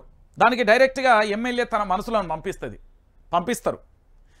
ఆ మంత్రులు పంపించి, ఆ మంత్రి తన యొక్క అనుచరులను పంపించేసి, మరి మంత్రి గారు రమ్మంటున్నారు, ఏంది సంగతి అని అడుగుతారు. పోయిన తర్వాత బిడ్డ నాకు ఇలా 2-3 రాసి ఇవ్వాలి, రాసి ఇస్తేనే నువ్వు నా నియోజకవర్గంలో నీకు పుట్టగతులు ఉంటాయి, లేకపోతే నీ ఇష్టం అంటాడు. దాని తర్వాత ఏం చేసుకుంటారు అని ఇక భయపడి బయటకు వస్తాడు. దాని తర్వాత తెల్లారే పాపం ఆయనకి ఇక భయభ్రాంతులకు స్టార్ట్ అవుతాయి. ఇక లుల్లులు ఇక పోలీసులు ఆగమాగా ఉంటుంది. అసలు ల్యాండ్ సివిల్కు వాళ్ళకి సంబంధమే లేదు, ల్యాండ్ విషయాలకు అసలు వాళ్ళతో వాడోడు వీడోడు రకరకాలుగా దిగుతారు ఆడికి. ఆఖరికి ఇక పెట్టిన పెట్టుబడిగా నా కుటుంబం సూసైడ్ చేసుకుంటుందని 3 రాసిస్తాడు. ఇది ఎపిసోడ్ 1. దాని సాక్ష్యాలు ఉన్నాయి, ఆధారాలు ఉన్నాయి, అన్నీ ఉన్నాయి, కానీ బయట పెట్టా. లాస్ట్ ఎన్నికల సమయంలో ఈ ప్రభుత్వం ఉండద్దు అని ఘంటాపదంగా ముక్త పంటంతోనే ఆ రోజు పెడతా, కథం ఆ రోజు షట్ డౌన్ చేస్తా. ఇక మొత్తం లైవ్లు పెట్టేసి మీకు ఒక వారం రోజులు మంచి స్టఫ్ ఇస్తా. అప్పుడు ఏం చేస్తున్నాడు మన ముఖ్యమంత్రి రేవంత్ రెడ్డి? నీ మీద ఎన్ని ఆశలు ఉండే, ఎన్ని కళలు ఉండే, ఈ తెలంగాణను ఎట్లా చేస్తాం అనుకునే కష్టపడి వచ్చిన ముఖ్యమంత్రి అంటే ఎంత అద్భుతంగా పనిచేస్తుంది. ఇప్పుడు నేనున్న పేద మధ్యతరగతి కుటుంబం, రైతు కష్టం ఏందో తెలుసు, చదువు విలువేందో తెలుసు, ఊరు ప్రేమలేందో తెలుసు, ఊరు అభివృద్ధి ఏందో తెలుసు, సిటీ కష్టాలు ఏందో తెలుసు, ఉద్యోగుల కష్టాలు ఏందో తెలుసు, నిరుద్యోగుల బాధలు ఏందో తెలుసు, అన్నీ తెలుసు. అలాంటప్పుడు ఎట్లా చేయాలి? నేను సీనియర్ ఐఏఎస్ ఐపీఎస్లను సలహాదారులుగా పెట్టుకోవాలి, లుచ్చాగాళ్ళని కాదు.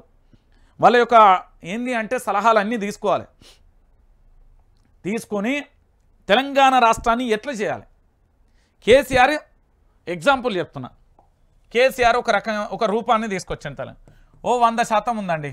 1956 నుంచి అభివృద్ధి గాంధీ కేవలం 2014 నుంచి 2023 మధ్యలో అద్భుతంగా అభివృద్ధి అయింది. 2014 నుంచి 2023 అంటే 24 తర్వాత ఇంకా అభివృద్ధి ఎట్లా చేయాలి?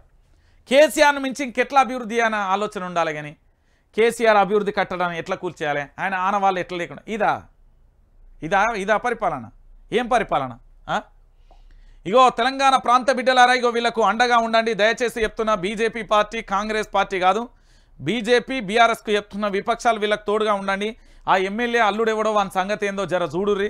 ఎందుకు అంటే పూర్తి స్థాయిలో ఆ కథ ఏందో కూడా మీరు తెలవాలి.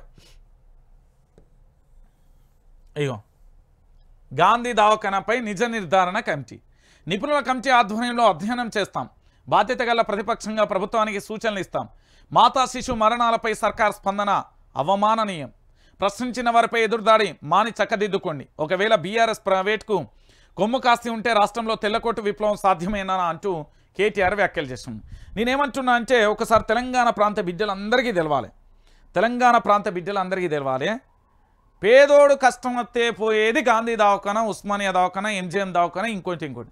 ధనవంతుడు కష్టం వస్తే పోయేది అదే ఏఐజీయా, ఏఐజీ, యశోద, అపోలో, ఇంకేమున్నాయి, మెడికోర్ సంగతి చెప్పాలి, వీళ్ళకి చెప్పాలి. నేను దాన్ని మర్చిపోలే. ఓకే, పాయింట్ వచ్చింది కాబట్టి క్లారిటీగా కూడా తెలంగాణ ప్రాంత బిడ్డలందరికీ ఒక్కసారి తెలిసే ప్రయత్నం చేయాలి. ఏంటి అంటే తెలంగాణ ప్రాంత బిడ్డలారా, మీరందరూ కూడా తెలుసుకోర్రి. మీ అందరికీ చెప్తున్నా, మళ్ళీ చెప్తున్నా. ఈ ఒక హాస్పిటల్ది ఒక వీడియో పంపిస్తున్నా, ఒకసారి మీరు చూడుర్రి. ఒక్కసారి ఇది చూసినాక మీరు ఏం మాట్లాడతారో మీరే చెప్పాలి. తెలంగాణ రాష్ట్ర వ్యాప్తంగా అసలు జరుగుతున్న ఎపిసోడ్కు సంబంధించి ఏం జరిగింది అనేది ఒక్కసారి మీరు చెప్పురు, తర్వాత నేను మాట్లాడతా. ఎందుకంటే ఈ దవాఖానాల పరిస్థితి, ముఖ్యమంత్రి గారు పోయిండు, మరి నాకు తెలిసి ఇది ముఖ్యమంత్రి బినా మీద ఎవరిది అనేది నాకు తెలియాలి. ఇప్పుడు ఇది ఒకసారి ఏనోరి ఈ తల్లి మాటలు చెప్తా, ఒక్కొక్కటి ఈ వీడియో చూడాలి. ఇది వరంగల్ జిల్లాకు సంబంధించి అంటర్ రోడ్లో ఉన్న మెడికోర్ అనే హాస్పిటల్ అండి. ఇది ఈ దవాఖానా ఈ దవాఖానాకు సంబంధించి ఒక్కసారి మీరంతా చూడాలి. ఇది హానరబుల్ తెలంగాణ రాష్ట్ర ముఖ్యమంత్రి యనమల రేవంత్ రెడ్డి గారు, దామోదర్ రాజనరసింహ గారు, దాంతోపాటు చాలామంది మంత్రులు కలిసి ప్రారంభోత్సవం చేసిరు మెడికోవర్ హాస్పిటల్. ఇగో ఇది హాస్పిటల్ యొక్క రూపం, నమూనా చిత్రం, బలారే చిత్రం. ఇది నిన్న వరంగల్కు పూర్తి స్థాయిలో మేము పోయినాం. అయితే పూర్తి స్థాయిలో అక్కడ ఏంది అంటే పాపం వాళ్ళ దహన సంస్కారాలు ఉండే, దాంతోపాటు పూర్తిగా కూడా చాలా ఇబ్బందికరమైన పరిస్థితులు ఎదుర్కొన్న పరిస్థితి కనబడుతుంది. ఇక ఒక్కసారి ఈ దవాఖానా రూపురేఖలు మీరు చూసిరు కదా, మళ్ళీ ఒక్కసారి చూడాలి. ఇది మెడికోవర్ హాస్పిటల్ అంటారు, మరలా దవాఖానాలో డాక్టర్లు ఇట్లా కూడా ఉంటారంటే చూడరు. ఇది రేవంత్ రెడ్డి గారి బినామీదా లేకపోతే మంత్రుల బినామీదా ఎందుకు మీరు కట్టగట్టుకొని పూర్తి స్థాయిలో పోయిర్రు? ఇగో మీరు ఎందుకు ప్రారంభోత్సవం చేసిరు? మీ ఈ దవాఖానాలో పరిస్థితి ఏంది అంటే ఈ పోలీసుల అత్యుత్సాహం చూడుర్రి. అరే నాకు అర్థం కాదు, ఇలా ఎవడెవడి పార్ట్నర్షిప్ ఉన్నది కావాలి, నాకు ఎవడెవడి పార్ట్నర్షిప్ ఉన్నదో కావాలి. ఒకసారి చూడరు,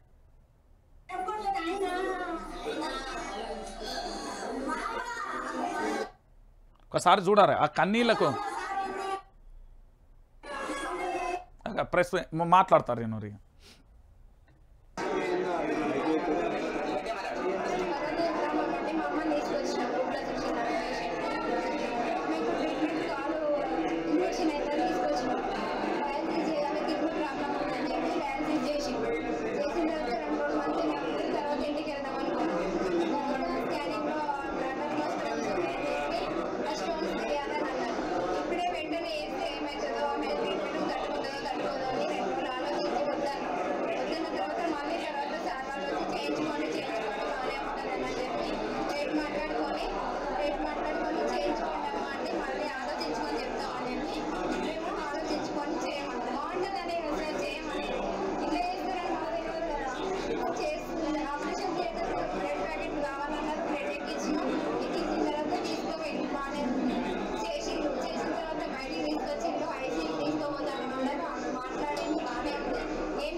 రైట్. మీరు విన్నారు కదా తెలంగాణ ప్రాంత బిడ్డలారా ఏం జరుగుతున్నది విన్నారు కదా. వరంగల్కు సంబంధించిన హంటర్ రోడ్డుకు సంబంధించిన మెడికోవర్ దవాఖానాకు సంబంధించిన చిత్రం, బలారే చిత్రం. మరి ఇందులో బినామీలు ఎవరు, ఇందులో ఈ హాస్పిటల్ వెనుక ఉన్నది ఎవరు, నిజంగా వీళ్ళే నడితే కనుక మరి వీళ్ళకు వైద్యం రాదా? వైద్యం రాని డాక్టర్లతో ఎట్లా చేస్తారు? శవానికి ట్రీట్మెంట్ ఎట్లా చేస్తారు? చేసిన వాళ్ళని మనం శిక్షించాలన్నా వద్దా? ఎన్కౌంటర్ చేయాలని నేనంట. మీరేమంటారు? నేనంట ఏమంటారు? ప్రాణం పోతే ప్రాణాన్ని తీసుకొస్తారా? ఇప్పుడు సమాజంలో ఒక అఘాయిత్యం జరిగితే ఎన్కౌంటర్ డిమాండ్ చేస్తారు కదా, సమాజంలో ఒక మర్డర్ జరిగితే ఉరిశిక్ష వేయాలంటారు కదా, సమాజంలో ఏదైనా తప్పు జరిగితే వేయాలంటారు కదా. మరి ఒక డాక్టర్ తప్పు చేస్తే ఎందుకు అడగరు? ఒక డాక్టర్ తప్పు చేస్తే ఎందుకు అడగరు? అంటే వాళ్ళ ఇష్టారాజ్యమా? డాక్టర్లకు ఏమైనా పరిమితులు లేవా? డాక్టర్లు ఏమైనా మనసులు కాదా? ఆ చివరి దశలో ఇక ప్రాణాపాయ స్థితిలో ఉన్నప్పుడు అక్కడికి వెళ్తారు కదా. ఈ మెడికోవర్ను క్లోజ్ చేస్తారా, సీజ్ చేస్తారా లేదా యనమల రేవంత్ రెడ్డి గారు? ఇది మీ సుట్టపోళ్ళదా, మీ బంధువులదా, ఎవరిది? ఇందులో బినామీది ఎవరిది? ఈ మెడికోవర్ హాస్పిటల్లో చనిపోయిన ఆ బిడ్డ పరిస్థితి ఏంది? చనిపోయిన శవానికి ఎట్లా చేస్తారు? ట్రీట్మెంట్ ఎట్లా సాధ్యమవుతుంది? ఈ హాస్పిటల్ను ఎప్పుడు స్వీజ్ చేస్తారు? దీని వెనుక మంత్రుల బినామీలదా? మీరు తెలంగాణలో ఉన్న మొత్తం కేబినెట్ని తీసుకొని వెళ్ళి దీన్ని ప్రారంభోత్సవం చేసేళ్ళు. మీకు ఎవిడెన్స్ కావాలంటే ఎవిడెన్స్ భద్రంగా దాచిన. దీంట్లో బినామీలు ఎంతమంది ఉన్నారు? ఒక్కరు కాదు, ఇక్కడ కాదు, ఇక్కడ పూర్తి స్థాయిలో తెలంగాణ రాష్ట్ర వ్యాప్తంగా ఉన్న సగం మంది పూర్తి స్థాయిలో వేళ్ళు. దీనికి ఒక్కరు కాదు, పొంగులేటి శ్రీనివాసరెడ్డి పోయిండు, దాంతోపాటు కొండా సురేఖ వచ్చింది, దాంతోపాటు సీతక్క పోయింది, దాంతోపాటు వేం నరేందర్ రెడ్డి పోయిండు, అక్కడ ఉన్న ఎమ్మెల్యేలు అందరు వచ్చిళ్ళు, దాంతోపాటు ఇంకా చాలామంది మినిస్టర్లు కూడా వీళ్ళు. సగం క్యాబినెట్ పోయింది ఇక్కడికి. దీంట్లో పెట్టుబడులు ఇవ్వాలి. ఈ మెడికోవర్ హాస్పిటల్ చరిత్ర ఏంది? దీన్ని ఎవరు నిర్మించిళ్ళు? ఎవడి స్వార్థాల కోసం అంతా జరిగింది? దయచేసి దీన్ని సీజ్ చేయాలి. తెలంగాణ ప్రాంత బిడ్డలారా, దావాఖాన్లలో ఉన్న నకిలీ డాక్టర్లు ఏమన్నా ఉన్నారా? శవానికి ఎట్లా ట్రీట్మెంట్ చేసిళ్ళు? ఆ డాక్టర్లని ఎందుకు ఎన్కౌంటర్ చేయొద్దు? ఎందుకు ఉరిశిక్ష చేయొద్దండి? బరాబరి అడుగుతా నేను. మంచి డాక్టర్లు ఉన్నారు. కరోనా సమయంలో చేసిన డాక్టర్లందరికీ సెల్యూట్ చేసిన ఇదే వైఆర్టీవీ వేదికగా. వాళ్ళు నిజమైన, నేను అందరు డాక్టర్లు అనట్లేదు, నేను మెన్షన్ చేస్తున్నా మళ్ళీ రిపీట్, ఈ డాక్టర్లను మాత్రమే, ఆ శవానికి ట్రీట్మెంట్ చేసిన డాక్టర్లను మాత్రమే అంటారు. అందరిని అనట్లేదు, సూపర్ మంది ఉన్నారు.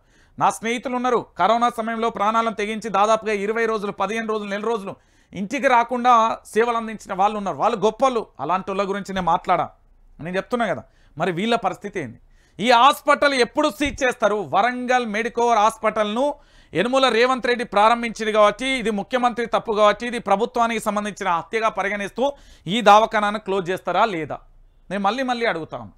ఈ దవాఖానాను మీరు క్లోజ్ చేస్తారా లేదా? నేను మళ్ళీ అడుగుతా ఉన్నా. ఈ దవాఖానాను క్లోజ్ చేస్తారా లేదా? నేను మళ్ళీ అడుగుతా ఉన్నా. తెలంగాణ ప్రాంత బిడ్డలారా, నేను మళ్ళీ అడుగుతున్నా, ఈ దవాఖానా పరిస్థితి ఏంది? ఈ దవాఖానాను ఎప్పుడు క్లోజ్ చేద్దాం అనుకుంటున్నారో నాకు చెప్పాలి.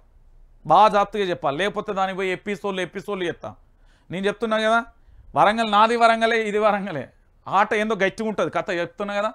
నువ్వు ఎంతమందిని తీసుకొచ్చుకో. నేను చెప్తున్నా, దవాఖాన్లల్లా గాంధీ దవాఖాన్ల పరిస్థితి ఏంది? ఎవని గుండాగిరి, ఏం కథ, ఎవరి లక్షణం, ఏం కథ, ఏం జరుగుతున్న తెలంగాణలో? ఇగో ఓ కాంగ్రెస్ వచ్చింది, ఓ అన్న, ఓ తమ్ముడు, ఒక్క చెల్లె విన్నవా? భయపడకు, విను. ఎందుకు చెప్తున్నాను తెలుసా?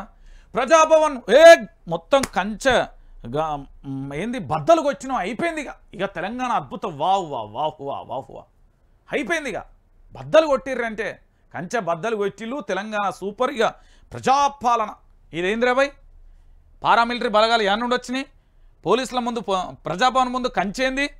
ముట్టడి పిలుపుతో ఎక్కడి నుండి వచ్చిళ్ళు? ఇది రేవంత్ సర్కార్ పరిపాలన కాదు, రజాకార్ల, దాని ఏమంటారు, ఆ నిజాంల కంటే వాళ్ళ తాత, బ్రిటిష్ వాళ్ళ తాత ముత్తాతలు, ఈ నిజాము బ్రిటిష్ అందరు కలిస్తే వాళ్ళ తాత ముత్తాతల పాలన ఇది. రైతులను అరెస్ట్ చేస్తారు. మానవత్వం లేదు ప్రభుత్వానికి, మర్యాద లేదా, రైతులంటే ప్రేమ లేదా? ఈ లుచ్చా ప్రభుత్వాన్ని గద్దెదించుర్రి. సర్పంచ్ ఎన్నికలలో ఒక్కొక్కరిని కొడతా అంటే మళ్ళీ అక్కడ ఓటు మీరు గుద్దుతా అంటే అక్కడ టేబుల్ వలగాలి, అట్లా ఉండాలి.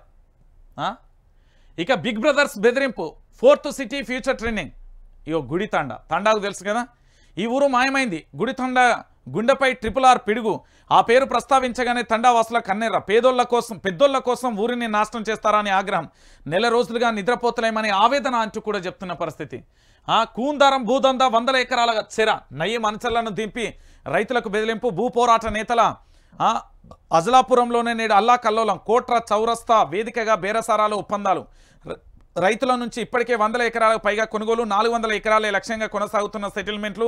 కుందారం సమీపంలో నుంచి RRR అలైన్మెంట్. ఈ భూముల కోసమే 300 ఫీట్ల గ్రీన్ఫీల్డ్ రహదారి అంటూ కూడా చెప్తున్న పరిస్థితి. దొంగరాత్రి డ్రోన్ల సర్వే అంటూ కూడా చెప్తున్న పరిస్థితి కనబడుతుంది. రంగారెడ్డి జిల్లా వెల్దండ మార్గుల మండలంలోని కుందారం భూములపై అరాచకం కొనసాగుతుంది. నాడు పోరాటం చేస్తున్న ఈ గ్రామమే ఈరోజు నెల రోజులుగా నిద్రపోతలేదు, కన్నీటి మీద కులుకులేదు. ఒక గ్రామం ఏంది అంటే మీరు అందరికీ తెలుసు, మన ఉన్న ఊరు కన్న తల్లితో సమానం.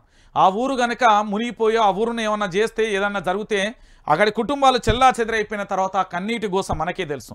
నేనేమంటున్నానంటే రేవంత్ సర్కార్ మరొక నయీం అనుచరులను నిద్రలేపింది. ఘోరాతి ఘోరమైన పరిపాలన చేస్తుంది.